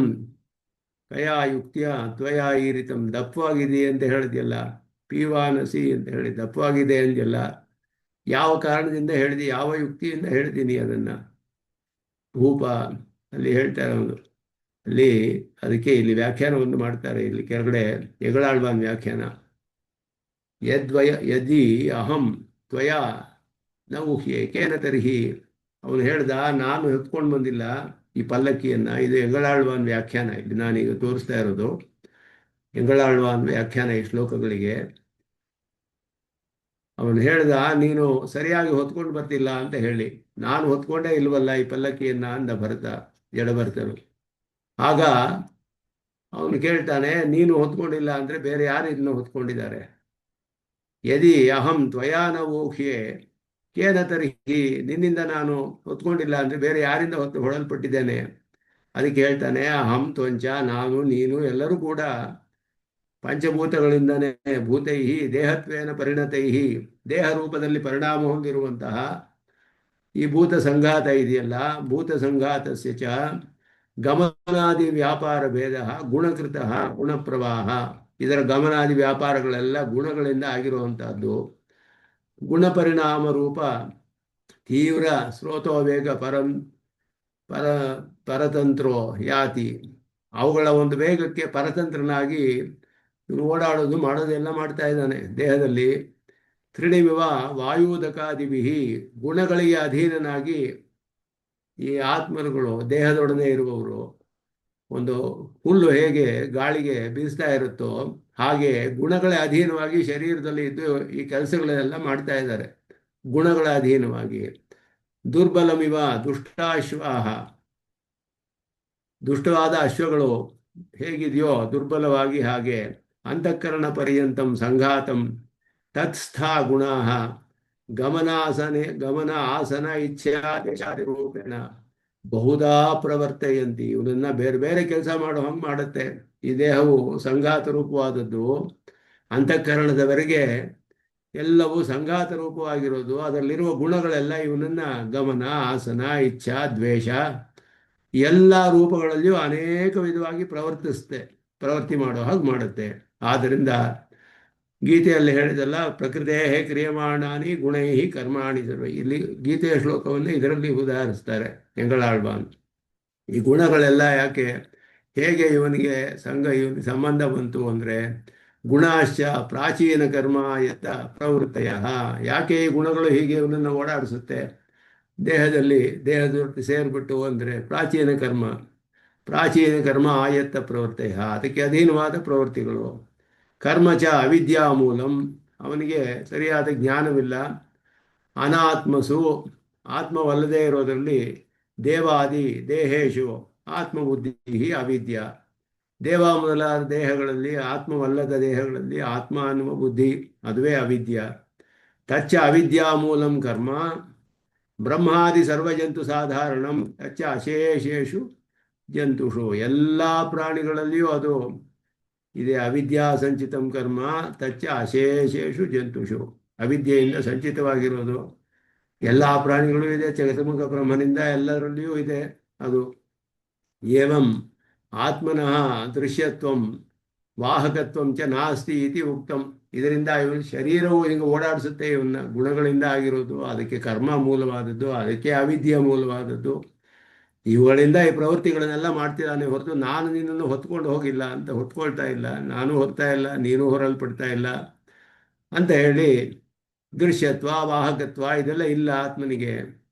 ಅಥ ಪೀವತ್ವಾದಿ ವಿಶೇಷಣಂ ನಾಸ್ತಿ. ದಪ್ಪಗಿದೆಯಾ ಅಂತ ಹೇಳಿದೆಯಲ್ಲ ನೀನು, ಅವನನ್ನು ನೀನು ಹೇಗೆ ಅಂತ ಹೇಳಿದ್ರೆ ಇಲ್ಲಿ ಹೇಳ್ತಾನೆ. ಇನ್ನು ಬೇರೆ ಶ್ಲೋಕಗಳು ಬೇಕಾದಷ್ಟಿದೆ, ಇದೆಲ್ಲ ತೆಗಿಲಿಲ್ಲ ಭಾಷಿಕಾರರು. ಭೂಪಾದ ಜಂಘ, ಭೂಪಾದ ಜಂಘ ಕಟಿ ಊರು ಜಠರಾದಿಷು ಸಂಸ್ಥಿತೆ, ಇದನ್ನು ತೆಗೆದಿದ್ದಾರೆ ಇಲ್ಲಿ ಗೀತಾ ಭಾಷ್ಯದಲ್ಲಿ. ಭೂಪಾದ ಇದನ್ನು ಕೂಡ ಪಿಂಡ ಪೃಥಗ್ಯತಃ ಪುಂಸಃ ಶಿರಃಪಾಣ್ಯಾದಿ ಲಕ್ಷಣ ಅಂತ ಈ ಶ್ಲೋಕವನ್ನು ತೆಗಿಲಿಲ್ಲ, ಆದರೆ ಬೇರೆ ಅದಕ್ಕೆ ಸೇರಿದಂತೆ ಕೆಲವು ಶ್ಲೋಕಗಳನ್ನು ತೆಗೆದಿದ್ದಾರೆ. ಇಲ್ಲಿ ಇನ್ನೂ ಅಧಿಕವಾದ ಶ್ಲೋಕಗಳಿದೆ. ಭೂ ಪಾದ ಜಂಘ ಕಟಿ ಊರು ಜಠರಾದಿಷು, ಭೂಮಿ ಇದೆ, ಅದರ ಮೇಲೆ ನನ್ನ ಪಾದಗಳಿದೆ, ಅದರ ಮೇಲೆ ಜಂಘ ಅಂದರೆ ಕಾಲುಗಳಿದೆ, ಅದರ ಮೇಲೆ ಕಟಿ ನನ್ನ ಸೊಂಟವಿದೆ, ಅದರ ಮೇಲೆ ಊರು ಎದೆ ಇದೆ, ಅದರ ಮೇಲೆ ಅದು ಜಠರ ಮೊದಲಾದದ್ದೆಲ್ಲ ಒಂದ್ರ ಮೇಲೆ ಒಂದು, ಇದೆಲ್ಲ ಸೇರಿ ಈ ದೇಹವನ್ನು ಹೀಗೆ ವರ್ಣನೆ ಮಾಡ್ತಾನೆ ಭರತನು. ಈ ಸಂಸ್ಥಿತೆ ಇದರ ಮೇಲೆ ಇರುವಂತಹ ಈ ಶಿಬಿಕಾ ಇದೆಯಲ್ಲ, ಪಲ್ಲಕ್ಕಿ ಶಿಬಿಕಾಯಿಯಂ ಯಥಾ ಸ್ಕಂಧೆ ತಥಾ ಭಾರಃ ಸಮಸ್ವಯ ಇಲ್ಲಿ ಇದು ಇದ್ರ ಮೇಲೆ ಇದೆ. ಇಲ್ಲಿ ಹೇಳ್ತಾನು ಶುದ್ಧ ಕರ್ಮರಹಿತ ತೀವತ್ವಾದಿ ಲಕ್ಷಣಂ ನಾಸ್ತಿ ಅಕ್ಷರ ಅಂತ ಹೇಳಿಬಿಟ್ಟು, ಅದಕ್ಕೆ ಆತ್ಮ ಶುದ್ಧೋ ಅಕ್ಷರ ಶಾಂತಃ ನಿರ್ಗುಣ ಪ್ರಕೃತೆ ಪರಃ ಪ್ರವೃದ್ಧಿ ಅಪಚಯೋ ನಾಸ್ಯ ಚ ಏಕಸ್ಯ ಅಖಿಲ ಜಂತುಷು ಅಂತ ಹೇಳಿ ಆ ಶ್ಲೋಕಕ್ಕೆ ಇಲ್ಲಿ ಹೇಳ್ತಾರೆ. ಆತ್ಮನಿಗೆ ಶುದ್ಧ ಕರ್ಮರಹಿತ ಪೂಯ ಶೋಣಿತಾದಿ ಅಸಂಸ್ಪೃಷ್ಟಶ್ಚ ಅಕ್ಷರ ಅವಿನಾಶಿ, ಈ ಎಲ್ಲವೂ ಕೂಡ ಈ ಮಲಮೂತ್ರಗಳು ರಕ್ತ ಇದೆಲ್ಲ ಇದೆಯಲ್ಲ, ಇದರ ಜೊತೆ ಸಂಸ್ಪರ್ಶ ಇಲ್ಲ ಅವನಿಗೆ. ಆತ್ಮನಿಗೆ ಕರ್ಮದಿಂದ ಈ ದೇಹದಲ್ಲಿ ಬಂದು ಸಿಗಾಕೊಂಡಿದ್ದಾನೆ. ಪರಿಶುದ್ಧನಾದವನು ಸ್ವರೂಪದಲ್ಲಿ ಆತ್ಮನು ಅವಿನಾಶಿ ಅಕ್ಷರ ಶಾಂತಃ ಅಶನಾಯಾದಿ ಊರ್ಮಿಷಟ್ಕರಹಿತ, ಅಶನ ಪಿಪಾಸ ಎಲ್ಲ ಇವನಿಗೆ ಇಲ್ಲ ಆತ್ಮನಿಗೆ. ನಿರ್ಗುಣ ಸತ್ವಾದಿ ಗುಣರಹಿತ, ಪ್ರಕೃತಿಯ ಸತ್ವರಜಸ್ತಮಸ್ಸು ಗುಣಗಳು ಇವನಿಗಿಲ್ಲ. ಅತ್ರ ಹೇತು ಪ್ರಕೃತೇ ಪರಹ ಇತಿ, ಪ್ರಕೃತೇ ಪರಹ ಅಂತ ಹೇಳಿರೋದು. ಅತಃ ಪ್ರವೃದ್ಧಿ ಅಪಚಯೋ ನಾಸ್ಯ, ಹೆಚ್ಚು ಆಗೋದಿಲ್ಲ ಕಡಿಮೆಯೂ ಆಗೋದಿಲ್ಲ. ಆತ್ಮನಿಗೆ ಶರೀರಕ್ಕೆ ವೃದ್ಧಿ ಆಗುತ್ತೆ, ಅಪಚಯವಾಗುತ್ತೆ, ಇದೆಲ್ಲ ಇದೆ. ಉಪಚಯ ಅಪಚಯಗಳು ಯಾವುದೋ ಆತ್ಮನಿಗೆ ಇಲ್ಲ. ಏಕಸ್ಯ ಹೇತ್ವಂತರಮಾಹ, ಶರೀರದಲ್ಲಿರುವನು ಒಬ್ಬನೇ. ಅಸಂಘಾತ ರೂಪಸ್ಯ, ಅವನು ಸಂಘಾತ ರೂಪವಲ್ಲ. ದೇಹವು ಹೇಗೆ ಪಾಂಚಭೌತಿಕವಾಗಿದೆಯೋ ಆತ್ಮ ಹಾಗಲ್ಲ, ಸಂಘಾತ ರೂಪವಲ್ಲ ಅವನು. ಸಂಘಾತ ರೂಪ ಸಿಹಿ ದೇಹೇ ವೃದ್ಧಿ ಹ್ರಾಸವು, 5 ವಿಷಯಗಳು ಸೇರಿ ಆಗಿರೋದ್ರಿಂದ ಅದಕ್ಕೆ ಅಭಿವೃದ್ಧಿ, ಅದಕ್ಕೆ ವೃದ್ಧಿ ಆಗುತ್ತೆ, ಹ್ರಾಸವಾಗುತ್ತೆ, ಕಡಿಮೆ ಕ್ಷೀಣವಾಗುತ್ತೆ, ಅಧಿಕವಾಗುತ್ತೆ. ಇದೆಲ್ಲವೂ ಕೂಡ ಸಂಘಾತ ರೂಪದಿಂದ ಆಗಿರೋದು. ನ ಸಂಘಾತ ರೂಪಸ್ಯ ಗಗನ ಪರಮಾಣುಮಾದೇಹ, ಪರಮಾಣುಗೋ ಅಥವಾ ಆಕಾಶಕ್ಕೋ ಇದೆಲ್ಲ ಇರೋದಿಲ್ಲ. ಯಾಕೆಂದರೆ ಅದು ಅಸಂಘಾತ ರೂಪ. ಅಹಂ ತ್ವಂಚ ತಥಾನ್ಯೇ ಚ ಇತಿ ಚೇತಿವತ್ ಯಥಾ ಮಯಿ ತಥಾ ಸರ್ವೇಷು ಆತ್ಮಸು ಸಾಧಾರಣಮೇತತ್ ರೂಪಂ ಅಖಿಲ ಜಂತುಷು, ಎಲ್ಲ ಪ್ರಾಣಿಗಳಲ್ಲೂ ಇದು ಸಾಧಾರಣವಾದದ್ದು. ಉಕ್ತಂ ಅಖಿಲ ಜಂತುಷು ದ್ರಷ್ಟವ್ಯಂ ಇತಿ. ಅಲ್ಲಿ ಈ ರೀತಿ ಇದನ್ನೆಲ್ಲ ವಿವರಣೆ ಮಾಡ್ತಾನೆ ಅವನು. 71, 72ನೇ ಶ್ಲೋಕಗಳಲ್ಲೆಲ್ಲ ಮಾಡುವುದು. ಭೂಪಾದ ಜಂಘ ಕಟಿ ಊರು ಜಠರಾದಿಷು ಅಂತ ಹೇಳೋದು ಮುಂದೆ ಹೇಳ್ತಾರೆ. ಮತ್ತಃ ಅನ್ಯಸ್ಮಿನ್ ಸ್ಕಂಧೆ ಸ್ಥಿತಃ ಶಿಬಿಕಾಭಾರ ಮಮಚೇ ಸ್ಯಾತಿ ತವಾಪಿ ಸ್ಯಾತ್, ನನ್ನ ಸ್ಕಂಧದ ಮೇಲೆ, ನನ್ನ ಬಾಹುಗಳ ಮೇಲೆ, ಭುಜದ ಮೇಲೆ ಶಿಬಿಕೆ ಇದೆ ಅಂದರೆ, ಇನ್ನೊಬ್ಬರಿಗಿದೆ ಅಂದರೆ ನಿನಗೂ ಇದೆ ಅಂತ ಆಗುತ್ತೆ. ಅವಾಗ ಎಲ್ಲರಲ್ಲಿಯೂ ಆತ್ಮನನ್ನೇ ನೋಡ್ತಾ ಇದ್ದ ಅವನು. ಕ್ಷೇಮವನ್ನು ನೋಡ್ತಾನೆ ಇರಲಿಲ್ಲ. ಸರ್ವಜೀವಾನಾಮಪಿ ಸ್ಯಾತ್ ಸರ್ವೇ ಭಾರಾಹ ಸರ್ವೇಷಾಂ ಸ್ಯುಹು, ಎಲ್ಲ ಭಾರವೂ ಎಲ್ಲರಿಗೂ ಆಗ್ಬೇಕು ಆವಾಗ. ವಾಹ್ಯಾದಿ ಪ್ರಸಂಗಂ ವಾಹಕಾದಿ ಪ್ರಸಂಗಂ ಚ ಆಹ, ಯಾಕೆಂದ್ರೆ ಇದೆಲ್ಲ ಆತ್ಮನಿಗಿಲ್ಲ, ಶರೀರಕ್ಕೆ ಮಾತ್ರವೇ ಇರೋದು ಅನ್ನೋ ದೃಷ್ಟಿಯಿಂದ ಹೇಳ್ತಾ ಇದ್ದಾನು. ಈ ರೀತಿ ಇದನ್ನೆಲ್ಲ ಬಹಳ ಸ್ವಾರಸ್ಯವಾಗಿರುವಂತಹ ಪ್ರಕರಣ ಇದು. ಇದರಲ್ಲಿ ಉಪದೇಶ ಮಾಡ್ತಾನೆ. ಎಲ್ಲ ಉಪದೇಶ ಮಾಡಿದ ಮೇಲೆ ಅವನು ಆಗ ತಕ್ಷಣ ಅವನು ಅಲ್ಲಿಂದ ಧುಮುಕಿ ಅವನ ಪಾದಗಳನ್ನು ಹಿಡ್ಕೊಂಡು, ಇನ್ನು ಯಾರೋ ಮಹಾತ್ಮ ಹೇಳ್ತಾನೆ, ಸೋಪಿ ರಾಜ ಅವತೀರ್ಯ ಉರ್ವ್ಯಾಂ ತತ್ಪಾದವು ಜಗೃಹೇ ತ್ವರನ್, ಅವಸರವಾಗಿ ಶಿಬಿಕೆಯಿಂದ ಧುಮುಕಿ ಅವನ ಪಾದಗಳನ್ನೇ ಹಿಡಿದುಕೊಂಡ. ಅವನು ಇದನ್ನು ನೋಡ್ಬಿಟ್ಟು ಕೇಳಿಬಿಟ್ಟು ಅವನಿಗೆ ಹಾಗೆ ಆಶ್ಚರ್ಯವಾಗೋಯ್ತು. ಭೋ ವಿಸೃಜ್ಯ ಶಿಬಿಕಾಂ, ಬಿಟ್ಬಿಡಪ್ಪ ನೀನು ಪಲ್ಲಕ್ಕಿಯನ್ನು ಮೊದಲು ಬಿಟ್ಟುಬಿಡು. ಪ್ರಸಾದಂ ಕುರುಮೇ ದ್ವಿಜ ಕಥ್ಯತಾಂ ಭೋ ಕೋ ಭವಾನತ್ರ ಜಾಲ್ಮ ರೂಪಧರ ಸ್ಥಿತ. ಈ ರೀತಿ ಒಬ್ಬ ಜಡ ರೂಪದಲ್ಲಿದೆಯಲ್ಲ, ಯಾರು ನೀನು ಅಂತ ಹೇಳೋ ನನಗೆ. ಭೋ ಭವಾನ್ ಯನ್ನಿಮಿತ್ತಂ ವಾ ಯದಾಗಮನ ಕಾರಣಂ, ಯಾವ ಕಾರಣದಿಂದ ನೀನು ಹೀಗೆ ಇಲ್ಲಿ ಬಂದು ನನಗೆ ಉಪದೇಶ ಮಾಡೋಕ್ಕೋಸ್ಕರವೇ ಬಂದ್ಯೋ, ಯಾವುದಕ್ಕೆ ಬಂದಿದೆಯಾ ಹೇಳು ಅಂತ ಹೇಳಿ ಇದೆಲ್ಲ ಹೇಳ್ತಾನೆ. ಅದರ ಬಗ್ಗೆ ಮುಂದೆ ವಿವರಣವನ್ನೆಲ್ಲ ಮಾಡ್ತಾರೆ. ಆ ಪ್ರಕರಣವನ್ನ ಇಲ್ಲಿ ಸ್ವಲ್ಪ ಭಾಷಿಕಾರರು ಉದಾಹರಿಸ್ತಾರೆ. ಇಲ್ಲಿ ಆತ್ಮ ಶುದ್ಧ ಅಕ್ಷರ ಶಾಂತ ನಿರ್ಗುಣ ಪ್ರಕೃತೆ ಪಿಂಡ ಪೃಥಗ್ಯತಃ ಪುಂಸಃ ಶಿರಃಪಾಣ್ಯಾದಿಲಕ್ಷಣ. ಪಿಂಡ ಅಂದರೆ ಶರೀರವು ಆ ಜೀವಾತ್ಮನಿಗಿಂತ ಬೇರೆ ಯಾವುದು, ಪೃಥಕ್ ಪುಂಸಃ ಯತಃ, ಜೀವಾತ್ಮನಿಗಿಂತ ಬೇರೆ ಆದ್ದರಿಂದ ಶಿರಃಪಾಣ್ಯಾದಿ ಲಕ್ಷಣ, ಶಿರಸ್ಸು ಪಾಣಿ ಮೊದಲಾದೆಲ್ಲ ಹೊಂದಿದೆ. ತಥೋ ಅಹಮತಿ ಕುತ್ರ ಏತಾಂ, ಅಹಂ ಇತಿ ಕುತ್ರ ಏತಾಂ ಸಂಜ್ಞಾಂ ರಾಜನ್ ಕರೋಮ್ಯಂ. ಯಾವುದನ್ನ ಅಹಂ ಅಂತ ಹೇಳಲಿ, ಶಿರಸ್ಸನ್ನ ಅಹಂ ಅಂತ ಹೇಳಲ್ಲ, ಕೈಯನ್ನ ಅಹಂ ಅಂತ ಹೇಳಲ್ಲ, ಕಾಲನ್ನ ಅಹಂ ಅಂತ ಹೇಳಲ್ಲ. ಇದೆಲ್ಲದಕ್ಕಿಂತ ಬೇರೆಯಾದವನು ಜೀವಾತ್ಮ. ಕಿಂ ತ್ವಮೇತಚ್ಚಿರಃ ಕಿನ್ನು ಉರಃ ತವ ತಥಾ ಉದರಂ, ನೀನು ನಿನ್ನ ಶಿರಸ್ಸೇ ನೀನೋ, ಅಥವಾ ನಿನ್ನ ಉದರವೇ ನೀನಾಗಿದೆಯೋ, ಅಥವಾ ನಿನ್ನ ವಕ್ಷಸ್ಥಳವೇ ನೀರೋ, ಉರಹ ಅಂದರೆ ಹೃದಯ ಭಾಗ, ಅದುವೇ ನೀನಾಗಿದೆಯೋ. ಕಿಮು ಪಾದಾದಿಕಂ ತ್ವಂ ವೈ ತವೈತತ್ ಕಿಂ ಮಹೀಪತೆ, ನೀನೇ ಆಗಿದೆಯೋ ಇಲ್ಲ ನಿನ್ನದಾಗಿದೆಯೋ ಇದೆಲ್ಲ. ಸಮಸ್ತಾವಯವಯೇಭ್ಯ ತ್ವಂ ಪೃಥಕ್ ಭೂಪ ವ್ಯವಸ್ಥಿತ, ಎಲ್ಲ ಅವಯವಗಳಿಗಿಂತಲೂ ಬೇರೆಯಾಗಿದೆಯಾ ನೀನು. ಕೋಹಮಿತ್ಯೇವ ನಿಪುಣಃ ಭೂತ್ವ ಚಿಂತೆಯ ಪಾರ್ಥಿವ. ಸ್ವಲ್ಪ ಬುದ್ಧಿಯನ್ನು ಉಪಯೋಗಿಸಿ ನಾನು ಯಾರು ಅನ್ನೋದನ್ನು ಚಿಂತನೆ ಮಾಡು. ಓಹಂ ಇತಿ ನಿಪುಣಃ ಭೂತ್ವ ಚಿಂತೆಯ, ಸ್ವಲ್ಪ ಸಾಮರ್ಥ್ಯದಿಂದ ಬುದ್ಧಿಯನ್ನು ಉಪಯೋಗಿಸಿ ನಾನು ಯಾರು ಅನ್ನೋದನ್ನು ಚಿಂತನೆ ಮಾಡು. ಈ ರೀತಿ ಪರಾಶರರು ಬರೆದಿರುವಂತಹ ರಚನೆ ಮಾಡಿರುವ ವಿಷ್ಣು ಪುರಾಣದಲ್ಲಿ ಬರುವುದು ಇದು.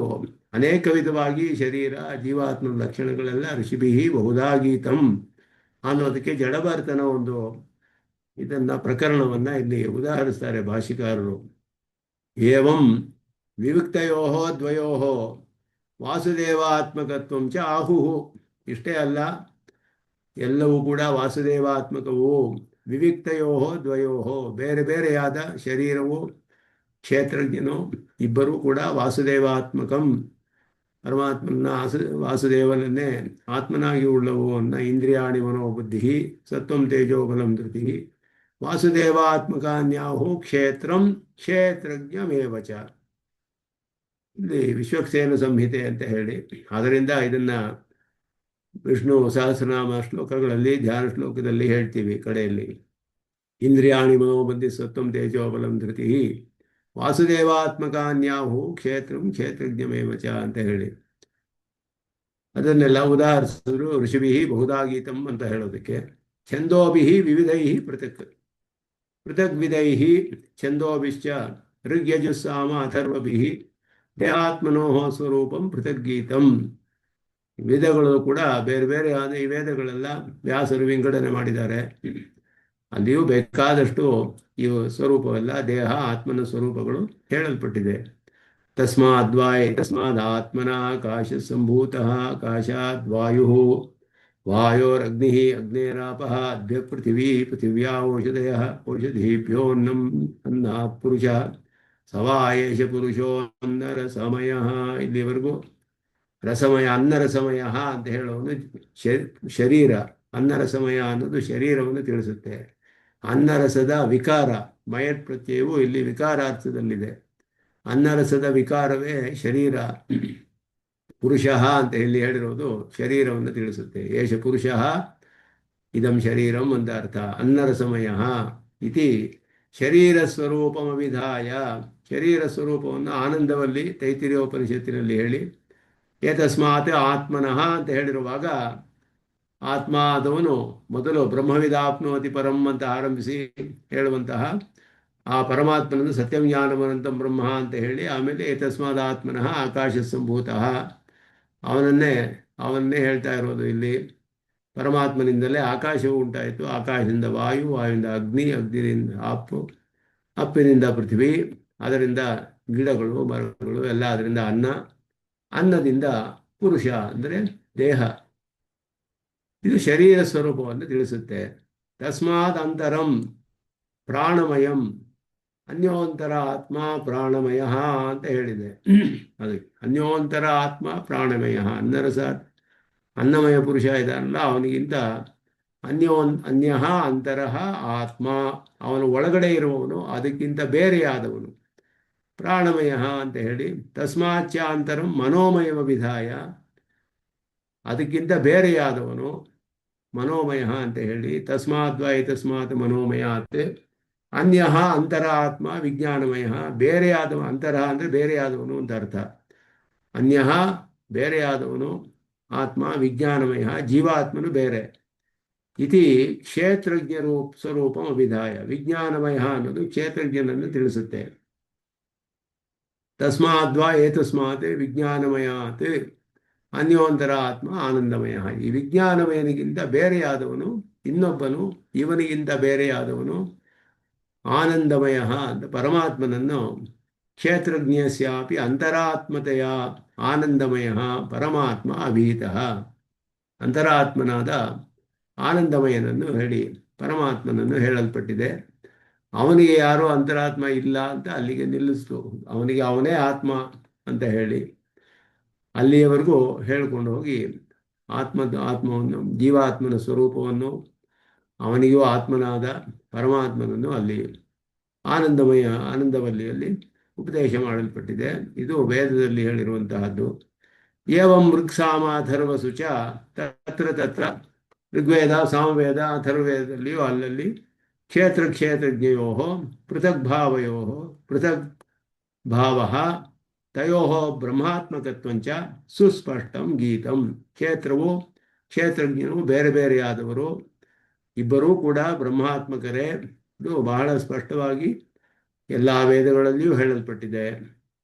ಹಾಗೆಯೇ ಬ್ರಹ್ಮಸೂತ್ರಗಳಲ್ಲಿಯೂ ಬ್ರಹ್ಮಸೂತ್ರ ಪದೈಶ್ಚೈವ ಬ್ರಹ್ಮ ಪ್ರತಿಪಾದನ ಸೂತ್ರಾಖ್ಯೈ ಪದೈ, ಬ್ರಹ್ಮನನ್ನು ಪ್ರತಿಪಾದನೆ ಮಾಡುವ ಸೂತ್ರಗಳು ಅವುಗಳು ಸೂತ್ರಾಖ್ಯೈ ಪದೈ. ಪದ ಅಂದರೆ ಸೂತ್ರ ಅಂತಲೇ ಅರ್ಥ.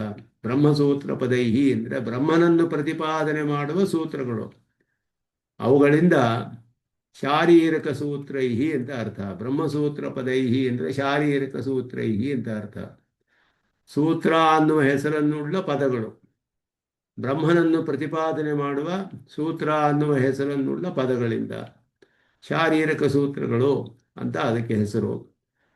ಹೇತುಮದ್ಭಿ ಹೇತುಯುಕ್ತೈ, ಒಂದು ಕಾರಣವನ್ನು ತಿಳಿಸಿ ಈ ಕಾರಣದಿಂದ ಇದು ಹೀಗೆ ಅಂತ ನಿಶ್ಚಯ ಮಾಡಲ್ಪಡುತ್ತೆ. ಸಕಾರಣವಾಗಿ ನಿಶ್ಚಯ ಮಾಡುವಂಥದ್ದು. ವಿನಿಶ್ಚಿತೈ ನಿರ್ಣಯಾಂತೈ, ಅದು ನಿರ್ಣಯಾಂತವಾಗಿ ವೇದಾಂತಗಳು, ವೇದಾಂತದ ವ್ಯಾಖ್ಯಾನ ಬ್ರಹ್ಮಸೂತ್ರಗಳು ವೇದಾಂತಾರ್ಥಗಳನ್ನೆಲ್ಲ ಹೇಳೋದ್ರಿಂದ, ವೇದಾಂತ ಅಂದರೆ ವೇದಾರ್ಥಗಳನ್ನು ನಿರ್ಣಯ ಮಾಡೋದು. ಅಂತ ಅನ್ನೋ ಶಬ್ದಕ್ಕೆ ನಿರ್ಣಯ ಅಂತ ಅರ್ಥ. ಅಂದರೆ ಇಲ್ಲಿ ಬ್ರಹ್ಮಸೂತ್ರ ಪದಗಳು ನಿರ್ಣಯಾಂತವಾದದ್ದು, ಉಪನಿಷತ್ತಿಗೆ ನೇರವಾಗಿ ಉಪನಿಷತ್ತಿನ ಅರ್ಥಗಳನ್ನು ತಿಳಿಸುವಂತಹದ್ದು, ಸಕಾರಣವಾಗಿ ಅರ್ಥಗಳನ್ನು ನಿರೂಪಣೆ ಮಾಡೋದು, ಬ್ರಹ್ಮನನ್ನು ಪ್ರತಿಪಾದನೆ ಮಾಡುವಂತಹ ಸೂತ್ರಗಳು. ಅವುಗಳಿಂದಲೂ ಕೂಡ ಸ್ಪಷ್ಟವಾಗಿ ನಿರ್ಣಯಾತ್ಮಕವಾಗಿ ಸಕಾರಣವಾಗಿ ಇದು ಹೇಳಲ್ಪಟ್ಟಿದೆ. ಅದನ್ನು ಹೇಳುವಾಗ 2ನೇ ಅಧ್ಯಾಯದ 3ನೇ ಪಾದ, ಅಲ್ಲಿ ಮೊದಲು ಪಂಚಭೂತಗಳ ವಿಷಯ ಬರುತ್ತೆ. ನವಿಯದ ಶ್ರುತೇ ಅಂತ ಸೂತ್ರ. ವಿಯತ್ ಅಂದರೆ ಆಕಾಶ, ನವಿಯತ್ ಉತ್ಪದ್ಯತೆ ಅಂತ ಅಲ್ಲಿ ಸಾಧ್ಯ ಏನು ಅಂದರೆ ಉತ್ಪದ್ಯತೆ ಅಂತ ಪೂರ್ವ ಪಕ್ಷ ಸೂತ್ರ ಇದು. ಯಾಕೆ ಕಾರಣವೇನು ಅಂದರೆ ಅಶ್ರುತೇಹೇ, ಶ್ರುತಿಯಲ್ಲಿ ಅದರ ಉತ್ಪತ್ತಿ ಹೇಳಿಲ್ಲ ಅಂತ ಅರ್ಥ. ಇಲ್ಲಿ ಆತ್ಮನ ಆಕಾಶ ಸಂಭೂತ ಅಂತ ಹೇಳಿದಿಲ್ಲ ಅಂದರೆ ಅಲ್ಲಿ ಹೇಳುವಾಗ ವಾಯುಶ್ಚ ಅಂತರಿಕ್ಷಂಚ ಏತದ ಅಮೃತಂ ಅಂತ ಬೃಹದಾರಣ್ಯಕದಲ್ಲಿ ಒಂದು ವಾಕ್ಯವಿದೆ. ವಾಯು ಅಂತರಿಕ್ಷವು ಅಮೃತ ಅಂತ ಒಂದು ವಾಕ್ಯವಿದೆ. ಛಾಂದೋಗ್ಯದಲ್ಲಿ ಸದ್ವಿದ್ಯಾ ಪ್ರಕರಣದಲ್ಲಿ ತೇಜಸ್ಸು ಅಪ್ಪು ಅನ್ನ ಸೃಷ್ಟಿ ಹೇಳಿದೆ ಹೊರತು ಆಕಾಶ ವಾಯುವಿನ ಸೃಷ್ಟಿ ಹೇಳಲಿಲ್ಲ. ಆದ್ದರಿಂದ ಆಕಾಶವು ಸೃಷ್ಟವಾಗೋದಿಲ್ಲ, ಆಕಾಶವು ನಿತ್ಯವಾದದ್ದು ಅಂತ ಪೂರ್ವ ಪಕ್ಷ. ನವ್ಯತ್ ಉತ್ಪದ್ಯತೆ ಅಂತ ಹೇಳಿ ಅದಕ್ಕೆ ಮುಂದಿನ ಸೂತ್ರ ಅಸ್ತಿತು ಅಂತ, ಉತ್ಪತ್ತಿ ಇದೆ ಅಂತ ಹೇಳಲ್ಪಡುತ್ತೆ. ಆತ್ಮನ ಆಕಾಶ ಸಂಭೂತ ಅನ್ನೋದೇ ಪ್ರಮಾಣ ಅದಕ್ಕೆ. ಅದಾದ ಮೇಲೆ ಮುಂದೆ ಹಿಂದೆ ಛಾಂದೋಗ್ಯದ ವಾಕ್ಯಕ್ಕೆ ಎಲ್ಲ ಸರ್ವಶ್ರುತಿ ಸಾಮಂಜಸ್ಯದಿಂದ ಸಮಾನ ಪ್ರಕರಣ ಪಠಿತವಾದ ಅನುಕ್ತಂ ಅನ್ಯತೋಗ್ರಾಹ್ಯಂ ಅಂತ ನ್ಯಾಯದಿಂದ ಇಲ್ಲಿ ಹೇಳದೇ ಇರೋದು ಬೇರೆ ಕಡೆಯಿಂದ ಸೇರಿಸ್ಕೊಳ್ಬೇಕು. ಆದ್ದರಿಂದ ಅಲ್ಲಿ ಆಕಾಶದ ವಾಯು ಉತ್ಪತ್ತಿ ಹೇಳದೇ ಇದ್ದರೆ ತೈತ್ತಿರೀಯದಲ್ಲಿ ಹೇಳಿರುವಂತೆ ಅದಕ್ಕೆ ಅನುಗುಣವಾಗಿ ಅಲ್ಲಿಯೂ ನಾವು ಸೇರಿಸ್ಕೊಳ್ಬೇಕು. ಉತ್ಪತ್ತಿ ಆಗಲ್ಲ ಅಂತ ಹೇಳಿಲ್ಲ, ಅದರ ಉತ್ಪತ್ತಿಯನ್ನು ಹೇಳಲಿಲ್ಲ ಅಲ್ಲಿ ಅಷ್ಟೇ ಹೊರತು ಬೇರೆ ಕಡೆ ಹೇಳಿರೋದನ್ನು ಸೇರಿಸ್ಕೊಳ್ಬೇಕು ಅಂತ ಸೂತ್ರಕಾರರೇ ಅಸ್ತಿತ್ವ ಅಂತ ಇದಕ್ಕೆ ಸಿದ್ಧಾಂತ ಸೂತ್ರವನ್ನು ಅಲ್ಲಿ ಹೇಳ್ತಾರೆ. ಅದನ್ನು ಆರಂಭಿಸಿ ಅಲ್ಲಿಂದ ಎಲ್ಲ ಪಂಚಭೂತಗಳು ಏತೇನ ಮಾತರಿಶ್ವ ಅವ್ಯಾಖ್ಯಾತಃ ಮೊದಲಾದದ್ದು. ಮಾತರಿಶ್ವ ಅಂದರೆ ವಾಯು, ವಾಯು ಅಂತರಿಕ್ಷ ಎರಡು ವಿಷಯದಲ್ಲಿ ಆಕಾಶವಿದ್ದಲ್ಲಿ ನಿತ್ಯ ಅನ್ನುವ ಪೂರ್ವ ಪಕ್ಷವನ್ನು ತೆಗೆದು ಅದೆರಡನ್ನೂ ಹೇಳಲಿಲ್ಲ ಛಾಂದೋಗ್ಯದಲ್ಲಿ ಸದ್ವಿದ್ಯೆಯಲ್ಲಿ. ಆದ್ದರಿಂದ ಇದನ್ನು ಹೇಳಿರೋದ್ರಿಂದ ಮಾತರಿಸಿ ವಾಯು ಕೂಡ ಹೇಳಿದಾಗಾಯಿತು, ವಾಯು ಉತ್ಪತ್ತಿಯೂ ಆಗುತ್ತೆ ಅನ್ನೋದು ಅಂತ ಹೇಳಿ ಅದನ್ನೆಲ್ಲ ಅಲ್ಲಿ ಸ್ಥಾಪನೆ ಮಾಡ್ತಾರೆ. ಕ್ಷೇತ್ರ ಪ್ರಕಾರ ನಿರ್ಣಯ ಉಕ್ತ, ಕ್ಷೇತ್ರದ ವಿಷಯವೆಲ್ಲ ಅಲ್ಲಿ ಹೇಳಲ್ಪಡುತ್ತೆ, ಪಂಚಭೂತಗಳ ಉತ್ಪತ್ತಿ ಮೊದಲಾದದ್ದೆಲ್ಲ. ಅದಾದ ಮೇಲೆ ಆತ್ಮಾಧಿಕರಣ ಬರುತ್ತೆ. ಅದರಲ್ಲಿ ಜೀವಾತ್ಮನ ಉತ್ಪತ್ತಿ ಆಗ್ತಾನೋ ಇಲ್ವೋ ಅನ್ನುವ ಪ್ರಶ್ನೆ. ಈ ಪ್ರಪಂಚದ ಒಳಗಡೆ ಇರುವ ವಿಷಯಗಳು ಯಾರಿಂದ ಉತ್ಪತ್ತಿ ಆಗುತ್ತೆ ಅನ್ನೋದು ಅಲ್ಲಿ ಹೇಳಲ್ಪಡುವಂಥದ್ದು ಆ ಅಧ್ಯಾಯಗಳಲ್ಲಿ. ಆದ್ದರಿಂದ ಇಲ್ಲಿ ಹೇಳುವುದು ಪ್ರಪಂಚದ ಒಳಗಡೆ ಪಂಚಭೂತಗಳಿದೆ, ಜೀವಾತ್ಮ ಇದ್ದಾನೆ, ಪ್ರಾಣವಿದೆ, ಇವುಗಳನ್ನೆಲ್ಲ ಅಲ್ಲಿ ವಿಚಾರ ಮಾಡ್ತಾರೆ. ಆತ್ಮನ ವಿಷಯ ಬಂದಾಗ ನ ಆತ್ಮ ಶ್ರುತೇಹೇ ನಿತ್ಯತ್ವಾಚ್ಯ ತಾಭ್ಯ ನಾತ್ಮ ಉತ್ಪದ್ಯತೆ ಅಂತ ಸಿದ್ಧಾಂತವನ್ನೇ ಹೇಳಿಬಿಟ್ರು ಮೊದಲೇ. ಆತ್ಮನಿಗೆ ಉತ್ಪತ್ತಿ ಇಲ್ಲ. ಯಾಕೆ ಅಂದರೆ ಶ್ರುತಿಯು ಹಾಗೆ ಹೇಳಿದೆ. ಶ್ರುತಿ ಹೇಳಿದೆ ಅಜಃ ಅಂತ ಹೇಳಿ, ದ್ವಾವಜೌ ಈಶನೀಶೌ ಅಂತ ಹೇಳಿ, ಅಜೋ ನಿತ್ಯ ಶಾಶ್ವತವಯಂ ಮೊದಲಾದದ್ದು ನಿತ್ಯತ್ವವನ್ನು ಹೇಳಿದೆ. ಅವನಿಗೆ ಜನ್ಮವೂ ಇಲ್ಲ, ನಿತ್ಯತ್ವವೂ ಇಲ್ಲ, ಅದರಿಂದ ಉತ್ಪತ್ತಿಯೂ ಇಲ್ಲ, ಆತ್ಮನು ನಿತ್ಯನಾದವನು ಅಂತ ಹೇಳಿ ನಿತ್ಯತ್ವಾಚ ನಿತ್ಯತ್ವವನ್ನು ಹೇಳಿದೆ ಶ್ರುತಿಗಳು. ತಾಭ್ಯ ಶ್ರುತಿಗಳಿಂದಲೇ ತಿಳಿದು ಬರುವಂಥದ್ದು ಅಂತ ಆರಂಭಿಸಿ ಆಮೇಲೆ ಜ್ಞಾಧಿಕರಣ ಆತ್ಮಸ್ವರೂಪವು ವಿಶೇಷವಾಗಿ ವಿವರಿಸಲ್ಪಡುತ್ತೆ ಬ್ರಹ್ಮಸೂತ್ರಗಳಲ್ಲಿ. ಜ್ಞೋತ ಏವ ಅನ್ನೋದು ಮೊದಲಾದವುಗಳಿಂದ ಅಲ್ಲಿ ಸುಮಾರು 20 ಸೂತ್ರಗಳು ಬರುತ್ತೆ ಎಲ್ಲ ಬ್ರಹ್ಮಸೂತ್ರಗಳಲ್ಲಿ. ಸ್ವಾಮಿ ದೇಶಿಕಂತ ತಾತ್ಪರ್ಯ ಚಂದ್ರಿಕೆಯಲ್ಲಿ ಎಲ್ಲವನ್ನು ತೆಗಿತಾರೆ, ಆಗ ಅದರ ಅರ್ಥಗಳನ್ನು ನೋಡೋಣ. ಜ್ಞೋತ ಏವ ಅಂತ ಜ್ಞಃ ಅತ ಏವ ಶ್ರುತಿಗಳಿಂದಲೇ ನಮಗೆ ತಿಳಿದು ಬರುತ್ತೆ. ಜೀವಾತ್ಮನು ಜ್ಞಾತೃತ್ವವುಳ್ಳವನು. ಜ್ಞಃ ಅಂದರೆ ಜ್ಞಾನಮಸ್ಯ ಅಸ್ತಿ ಅಂತ ಹೇಳಿ, ಜ್ಞಃ ಅಂತ ಹೇಳಿ ಜ್ಞಾತೃತ್ವವುಳ್ಳವನು ಅಂತ ಹೇಳಿ ಶ್ರುತಿಗಳಿಂದಲೇ ತಿಳಿದು ಬರುತ್ತೆ. ವಿಜ್ಞಾತಾರಮ ರೇಖೇನ ವಿಜಾನೀಯಾತ್ ಮೊದಲಾದದ್ದು, ಅವಿನಾಶಿ ವಾರೇ ಆತ್ಮ ಅನುಚ್ಛಿತ್ಯ ಧರ್ಮ, ಇದೆಲ್ಲವೂ ಜೀವಾತ್ಮನಿಗೆ ಜ್ಞಾತೃತ್ವವಿದೆ ಅನ್ನೋದು ತಿಳಿಸುತ್ತೆ. ಇವುಗಳಿಂದ ಈ ಸೂತ್ರಗಳಲ್ಲಿ ಬ್ರಹ್ಮಸೂತ್ರಗಳಲ್ಲಿ ಕ್ಷೇತ್ರಜ್ಞ ಯಾಥಾತ್ಮ್ಯ ನಿರ್ಣಯ ಉಕ್ತ. ಕ್ಷೇತ್ರಜ್ಞನ ಯಾಥಾತ್ಮ್ಯವು ನಿರ್ಣಾಯಕವಾಗಿ ಹೇಳಲ್ಪಟ್ಟಿತು. ಅದಾದ ಮೇಲೆ ಕರ್ತೃತ್ವವಿದೆ ಅಂತ ಹೇಳಿ, ಕರ್ತಾಶಾಸ್ತ್ರಾರ್ಥವತ್ವಾತ್ ಶಾಸ್ತ್ರಕ್ಕೆ ಪ್ರಯೋಜನವಿರೋದ್ರಿಂದ ಜೀವಾತ್ಮನಿಗೆ ಕರ್ತೃತ್ವ ಇದೆ ಅನ್ನೋದನ್ನು ಹೇಳಿದರು. ಆದರೆ ಆ ಕರ್ತೃತ್ವವು ಪರಾತ್ತು ತಚ್ಶ್ರುತೇಹೇ ಪರಮಾತ್ಮನಿಂದ ಕೊಡಲ್ಪಟ್ಟಿರೋದು. ಪರಾತ್ ತಚ್ಶ್ರುತೇಹೇ ಕರ್ತೃತ್ವವು ಸ್ವತಂತ್ರವಾಗಿ ಬಂದಿಲ್ಲ ಇವನಿಗೆ, ಪರಮಾತ್ಮನಿಂದ ಕೊಡಲ್ಪಟ್ಟ ಕರ್ತೃತ್ವ ಅಂತ ಹೇಳಿ ಭಗವತ್ ಪ್ರವರ್ತ್ಯತ್ವೇನ ಭಗವದಾತ್ಮಕತ್ವ ಮುಕ್ತಂ, ಅವನಿಂದಲೇ ಇವನಿಗೆ ಪ್ರವೃತ್ತಿ ಎಲ್ಲ ಉಂಟಾಗುತ್ತೆ ಅಂತ ಹೇಳಿ ಭಗವದಾತ್ಮಕತ್ವವು ಹೇಳಲ್ಪಟ್ಟಿತು.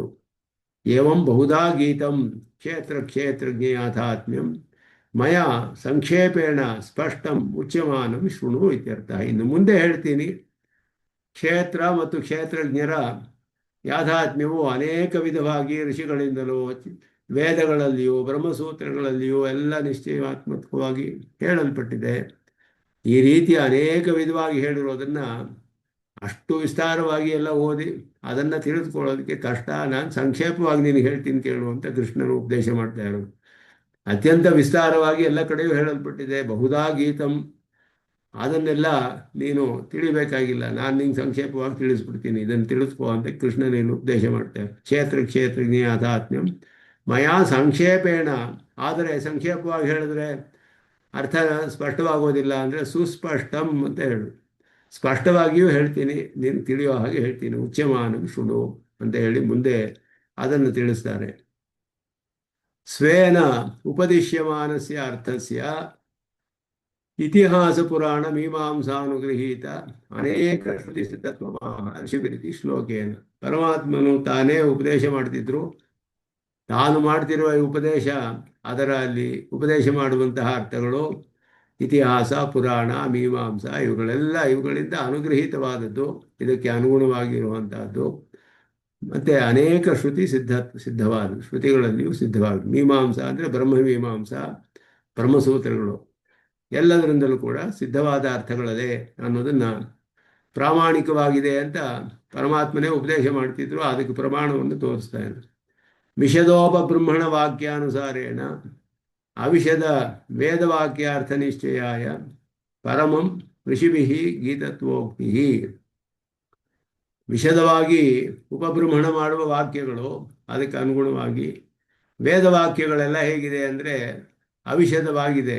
ವೇದವಾಕ್ಯ ಅರ್ಥ ನಿಶ್ಚಯಾಯ, ವೇದಗಳು ವಾಕ್ಯಗಳು ಅವಿಷದವಾಗಿದೆ, ಸ್ಪಷ್ಟವಾಗಿ ತಿಳಿಸೋದಿಲ್ಲ ಅರ್ಥಗಳನ್ನು, ಎಲ್ಲ ಪರೋಕ್ಷವಾಗಿ ತಿಳಿಸುತ್ತೆ, ಎಲ್ಲ ಅಸ್ಪಷ್ಟವಾಗಿ ತಿಳಿಸುತ್ತೆ. ನಮಗೆ ಸ್ಪಷ್ಟವಾಗಿ ತಿಳಿಯೋದು ಬಹಳ ಕಷ್ಟ. ಬೇರೆ ಬೇರೆ ಕಡೆ ಬೇರೆ ಬೇರೆ ರೀತಿಯಲ್ಲಿ ಇದೆ. ಒಂದೊಂದು ಕಡೆ ಒಂದೊಂದು ವಿಷಯವು ನಿರೂಪಿತವಾಗಿದೆ ಅನೇಕ ಉಪನಿಷತ್ತುಗಳಲ್ಲಿ, ಅನೇಕ ವೇದಗಳಲ್ಲಿ. ಅದನ್ನೆಲ್ಲ ಉಪಬ್ರಹ್ಮಣಗಳ ಒಂದು ಸಹಾಯದಿಂದಲೇ ತಿಳಿಬೇಕು. ಉಪಬ್ರಹ್ಮಣಗಳು ವಿಷದವಾಗಿ ತಿಳಿಸುತ್ತೆ ನಮಗೆ. ಆದ್ದರಿಂದ ಉಪಬ್ರಹ್ಮಣಗಳನ್ನು ಮೊದಲು ಋಷಿಭಿ ಬಹುಧಾ ಗೀತಂ ಅಂತ ಮೊದಲು ವೇದ ಹೇಳಕ್ಕೆ ಮೊದಲು ಋಷಿಗಳನ್ನು ಹೇಳಿದ್ರು. ಯಾಕೆ ಅಂದರೆ ಅದು ವಿಷದವಾಗಿ ತಿಳಿಸುತ್ತೆ. ವೇದಗಳಲ್ಲಿ ಅವಿಷದವಾಗಿರೋದು, ಆದ್ದರಿಂದ ಅದನ್ನು ಮೊದಲು ಹೇಳ್ತಾರೆ. ರಾಜಸ ತಾಮಸ ಉಪಬ್ರಹ್ಮಣ ವ್ಯವಚ್ಛೇದಾಯ. ಉಪಬ್ರಹ್ಮಣಗಳಲ್ಲಿ ಬೇಕಾದಷ್ಟು ಬಗೆಗಳಿದೆ.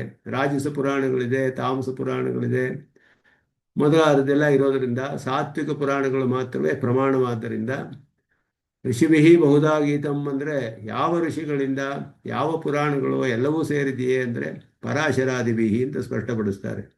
ಋಷಿ ಶಬ್ದೋಕ್ತಾನೆ ವಿಷಿನಷ್ಟಿ ಪರಾಶರಾದಿಭಿ ಅಂತ. ಅಂದರೆ ಪರಾಶರೇ ಮೊದಲಾದ ಸಾತ್ವಿಕ ಪುರಾಣ ಕರ್ತೃಗಳು ಅಂತ ಅರ್ಥ. ಸಾತ್ವಿಕ ಪುರಾಣಗಳನ್ನು ರಚನೆ ಮಾಡಿದ ಋಷಿಗಳು, ಅವರಿಂದ ಅನೇಕವಾಗಿ ಹೇಳಲ್ಪಟ್ಟಿದೆ. ಬಹು ಪ್ರಕಾರಂ ಅರ್ಥಸ್ಯ ಏಕತ್ವೇಪಿ ವಚನವ್ಯಕ್ತೌ ರಥ ಚಕ್ರನಾಭ್ಯಾದಿ ಕಲ್ಪನಾ ಪ್ರಕಾರ ಭೇದ ಅಂತ ಹೇಳಿ, ಚಕ್ರ ನಾಡ್ಯಾದಿ ಅಂತ ಇರಬೇಕಿಲ್ಲಿ. ರಥದ ಚಕ್ರಕ್ಕೆ ಬೇರೆ ಬೇರೆ ಅದಕ್ಕೆ ಸ್ಪೋಕ್ಸ್ ಇದೆ, ಕುಂಭವಿದೆ, ಹೊರಗಡೆ ಚಕ್ರವಿದೆ, ಮೊದಲಾದದೆಲ್ಲ ಬೇರೆ ಬೇರೆ ರೀತಿಯಲ್ಲಿ ನಿರೂಪಣೆ ಮಾಡ್ಬೋದು. ವಚನ ವ್ಯಕ್ತಿಯಲ್ಲಿ ಬೇರೆ ಬೇರೆ ಅರ್ಥವು ಒಂದೇ ಇದ್ರೂ ಕೂಡ ಅದಕ್ಕೆ ಬೇರೆ ಬೇರೆ ರೀತಿಯಲ್ಲಿ ನಿರೂಪಣೆ ಮಾಡೋಕ್ಕೆ ಸಾಧ್ಯವಾದ್ದರಿಂದ ಪ್ರಕಾರ ಭೇದವು ಬೇರೆ ಬೇರೆ ರೀತಿಯಲ್ಲಿ ಹೇಳಲ್ಪಟ್ಟಿದೆ. ಯದ್ವಾ ಸಂಕ್ಷೇಪ ವಿಸ್ತಾರಾದಿ ರೂಪೇಣ ಬಹುಧಾ ಗೀತಂ ಅಂದರೆ ಅನೇಕ ವಿಧವಾಗಿ ಅಂದರೆ ಎಲ್ಲ ಒಂದೇ ಅರ್ಥ ತಾನೇ ಹೇಳೋದು. ಕ್ಷೇತ್ರಜ್ಞರ ಯಾಥಾತ್ಮ್ಯ ತಾನೇ ಹೇಳೋದು. ಬಹುಧಾ ಅಂದರೆ ಏನರ್ಥ ಅಂದರೆ ವಿಧ ವಿಧವಾಗಿ ನಮಗೆ ಸ್ಪಷ್ಟಪಡಿಸೋದಕ್ಕೋಸ್ಕರ ಒಂದೇ ಅರ್ಥವಾದರೂ ಕೂಡ ಬೇರೆ ಬೇರೆ ರೀತಿಯಲ್ಲಿ ನಮಗೆ ನಿರೂಪಣೆ ಮಾಡಿ ನಾವು ತಿಳಿಯೋ ಹಾಗೆ ನಮಗೆ ಋಷಿಗಳು ತಿಳಿಸಿದ್ದಾರೆ ಅಂತ ಅರ್ಥ. ಅಥವಾ ಕೆಲವು ಸಂಕ್ಷೇಪವಾಗಿ ಹೇಳಿದ್ದಾರೆ, ಕೆಲವರು ವಿಸ್ತಾರವಾಗಿ ಹೇಳಿದ್ದಾರೆ. ಆ ರೀತಿಯಲ್ಲಿ ತಿಳ್ಕೊಳ್ಬೋದು. ಅವಿವಿಕ್ತ ದೇಹಾತ್ಮ ಸ್ವರೂಪಸ್ಯ ರಾಜ್ಞ ಬಾಹ್ಯವಾಹಕತ್ವೋಕ್ತಿ ಪ್ರತಿಕ್ಷೇಪಾರ್ಥಂ ವಾಕ್ಯಂ ಅಹಂ ತ್ವಂಚ. ರಾಜನಿಗೆ ಸವೀರ ರಾಜ ಅಂತ ಹೇಳಿ ಅವನಿಗೆ ಅವಿವಿಕ್ತ ದೇಹಾತ್ಮ ಸ್ವರೂಪಸ್ಯ ವಿವೇಕ ಜ್ಞಾನವಿರಲಿಲ್ಲ. ದೇಹಾತ್ಮ ಸ್ವರೂಪದ ವಿವೇಕ ಜ್ಞಾನವಿರಲಿಲ್ಲ. ಬೇರೆ ಬೇರೆ ಅನ್ನೋದು ಸ್ಪಷ್ಟವಾಗಿ ತಿಳಿದಿರಲಿಲ್ಲ, ವಿವಿಕ್ತವಾಗಿ ತಿಳಿದಿರಲಿಲ್ಲ. ದೇಹವೇ ಬೇರೆ, ಆತ್ಮವೇ ಬೇರೆ ಅನ್ನೋದು. ಅಂತಹ ರಾಜನಿಗೆ ವಾಹ್ಯ ವಾಹಕತ್ವ ಮೊದಲಾದ ಉಕ್ತಿಯನ್ನೆಲ್ಲ ಹೇಳ್ದ ಅವನು. ನನ್ನನ್ನು ನೀನು ಹೊತ್ಕೊಂಡು ಬರ್ತಿಲ್ಲ, ಯಾಕೆ ಹೀಗೆ ಸೇರ್ಕೊಂಡು ಬರ್ತಾ ಇದೆಯಾ, ಶಿಬಿಕೆಯನ್ನು ಸರಿಯಾಗಿ ಹಿಡ್ಕೋ, ಹೀಗೆಲ್ಲ ಹೇಳಿದಾಗ ಯಾರು ಹೊತ್ಕೊಂಡಿದ್ದಾರೆ, ಯಾವುದನ್ನು ಹೊತ್ಕೊಂಡಿದ್ದಾರೆ, ಈ ವಿಷಯದಲ್ಲೆಲ್ಲ ಅವನಿಗೆ ಸ್ಪಷ್ಟವಾಗಿ ತತ್ವಜ್ಞಾನವಿರಲಿಲ್ಲ. ಆದ್ದರಿಂದ ಅದನ್ನೆಲ್ಲ ಮೊದಲು ಅವನಿಗೆ ಸ್ಪಷ್ಟಪಡಿಸಲು ಅಹಂ ತ್ವಂಚ ಅಂತ ಹೇಳಿ ಜಡಭರ್ತರ ವಾಕ್ಯವನ್ನು ತಿಳಿಸ್ತಾರೆ ಇಲ್ಲಿ. ಅಧ್ಯಾತ್ಮಗಂಧಿ ವಾಕ್ಯಶ್ರವಣ ಮೂಲಸ್ಯ ಕಸ್ತ್ವಮಿತಿ ಪ್ರಶ್ನಸ್ಯ ಉತ್ತರಂ ಪಿಂಡ ಇತಿ. ಪಿಂಡ ಪೃಥಗ್ಯತ ಪುಂಸಃ ಶಿರಪ್ಪಾಣ್ಯಾದಿ ಲಕ್ಷಣ ಅಂತ ಹೇಳಿದ ಶ್ಲೋಕದಲ್ಲಿ ಅದರಲ್ಲಿ ಅಧ್ಯಾತ್ಮವನ್ನು ತಿಳಿಸುವಂತಹ ವಾಕ್ಯ ಅದನ್ನು ತಿಳಿಸಿ ಸ್ಪಷ್ಟಪಡಿಸ್ತಾರೆ. ಅದರಿಂದ ಶಿರಪ್ಪಾಣ್ಯಾದಿ ಲಕ್ಷಣ ಇತ್ಯನೇನ ಕೃಷ್ಣ ಏಕದಶ ಚೇತನತ್ವ ವಿಕಲ್ಪ ದ್ಯೋತಿತಃ. ಎಲ್ಲ ಪೂರ್ಣವಾಗಿ ಒಬ್ಬನೇ ಇದ್ದಾನೆ ಚೇತನ ಅಂತ ಹೇಳೋದು. ಚೇತನತ್ವ ವಿಕಲ್ಪ ದ್ಯೋತಿತ ಶಿರಪಾಣ್ಯಾದಿ ಲಕ್ಷಣ, ಅನೇಕ ವಿಧವಾಗಿದೆ ಶಿರಸ್ಸು ಪಾಣಿ ಮೊದಲಾದದ್ದೆಲ್ಲ. ಆದರೆ ಜೀವಾತ್ಮ ಒಬ್ಬನೇ ಇರೋದು, ಒಂದು ಕಡೆ ಇರ್ತಾನೆ. ಅದು ಅಲ್ಲಿ ತಿಳಿಸಲ್ಪಟ್ಟಿದೆ.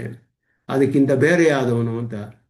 ಪ್ರತಿಪಾದಿತ ಅರ್ಥಸ್ಯ ಶ್ರೋತರಿಯಪಿ ಸಪ್ರಯತ್ನೇನ ದೃಢೀಕರಣಾರ್ಥಂ ವಾಕ್ಯಂ ಕಿಂ ತ್ವಂ. ಇನ್ನೊಂದು ವಾಕ್ಯವನ್ನು ಅವನು ಹೇಳುವಾಗ ಭರತನು ಪ್ರಶ್ನೆ ಮಾಡ್ತಾನೆ ರಾಜನ್ನ, ಕಿಂ ತ್ವಂ ಏತಚ್ಚಿರಃ, ನೀನು ಈ ಶಿರಸ್ಸೋ ಅಂತ ಹೇಳಿ. ಯಾಕೆ ಅಂದರೆ ಅವನು ಯಾರಿಗೆ ಉಪದೇಶ ಮಾಡ್ತಿದ್ದಾನೋ ಅವನ ಬಾಯಲ್ಲೇ ಹೇಳಿಸಿ ಅವನಿಗೆ ವಿಷಯ ದೃಢವಾಗಿದೆಯೋ ಇಲ್ವೋ ಅಂತ ತಿಳಿಬೇಕು. ಆದ್ದರಿಂದ ಪ್ರಶ್ನೆ ಮಾಡ್ತಾನೆ, ನೀನು ಶಿರಸ್ಸೋ ಅಂತ ಹೇಳಿದ್ರೆ ಅವನು ಇಲ್ಲ ನಾನು ಶಿರಸ್ಸಲ್ಲ ಅಂತ ಹೇಳಬೇಕು. ಅವನಿಗೆ ಸ್ಪಷ್ಟವಾಗಿ ಅವನ ಬಾಯಲ್ಲೇ ಹೇಳಿಸಿ ಸ್ಪಷ್ಟಪಡಿಸಬೇಕು.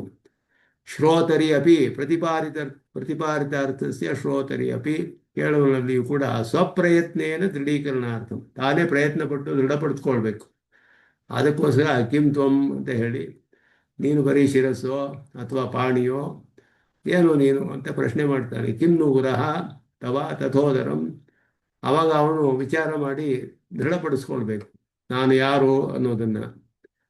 ಏವಂ ಇದಂ ಶರೀರಮಿತಿ ಶ್ಲೋಕೇನ ಉಕ್ತಸ್ಯ ಸಂವಾದಕಂ ಉಪಾತ್ತಂ.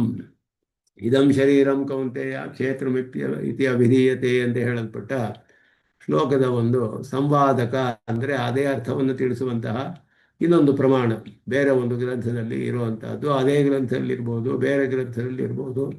ಸಂವಾದ ಅನ್ನೋದು ಒಂದು ಪ್ರಮಾಣ. ಒಂದು ವಾಕ್ಯವನ್ನು ಒಂದು ವಿಷಯವನ್ನು ಹೇಳಿದ್ರೆ ಇದೇ ವಿಷಯವು ಬೇರೆ ಕಡೆಯೂ ಇದ್ದರೆ ಆವಾಗ ಅದರದ ಪ್ರಮಾಣ ಬಲವಾಗುತ್ತೆ, ಪ್ರಾಮಾಣಿಕವಾದದ್ದು ಸಂವಾದ ಅನ್ನೋದು ಹೇಳಲ್ಪಡುತ್ತೆ. ಸಂವಾದಕ ವಾಕ್ಯ ಅದೇ ಅರ್ಥವನ್ನು ಇದಂ ಶರೀರಂ ಕೌಂತೆಯ ಕ್ಷೇತ್ರಮಿತ್ಯ ವಿಧೀಯತೆ ಎಂದು ಹೇಳೋ ವಿಷಯವನ್ನೇ ಭರತನು ಕೂಡ ಅಲ್ಲಿ ವಿಷ್ಣು ಪುರಾಣದಲ್ಲಿ ಹೇಳಿರೋದನ್ನು ಹೇಳ್ತಾರೆ ಇಲ್ಲಿ.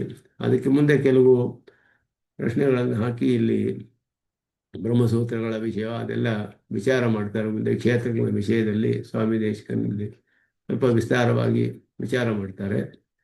ಅದನ್ನು ಇಲ್ಲಿಗೆ ಮುಂದುವರಿಸೋಣ ಅಂತ ಹೇಳಿ ಇಲ್ಲಿಗೆ ನಿಲ್ಲಿಸ್ಕೊಳ್ತೇನೆ. ಯೋ ನಿತ್ಯಂ ಅಚ್ಯುತ ಪದಾಂಬುಜಯುಗ್ಮರುಕ್ಮಂ ವ್ಯಾಮೋಹತಃ ತರಿತರಾಣಿ ಜನಾಯ ಮೇನೆ ಸ್ಮದ್ಗುರೋರ್ಭಗವತೋಸ್ಯೈಕ ಸಿಂಧೋ ರಾಮಾನುಜಸ್ಯ ಚರಣೌ ಶರಣಂ ಪ್ರಪದ್ಯೆ. ಕವಿತಾರ್ಕಿಕ ಸಿಂಹಾಯ ಕಲ್ಯಾಣ ಗುಣಶಾಲಿನೇ ಶ್ರೀಮತೆ ವೆಂಕಟೇಶಾಯ ವೇದಾಂತ ಗುರವೇ ನಮಃ. ಶ್ರೀಮದ್ ನಿಗಮಾಂತ ಮಹಾದೇಶಿಕಾಯ ನಮಃ.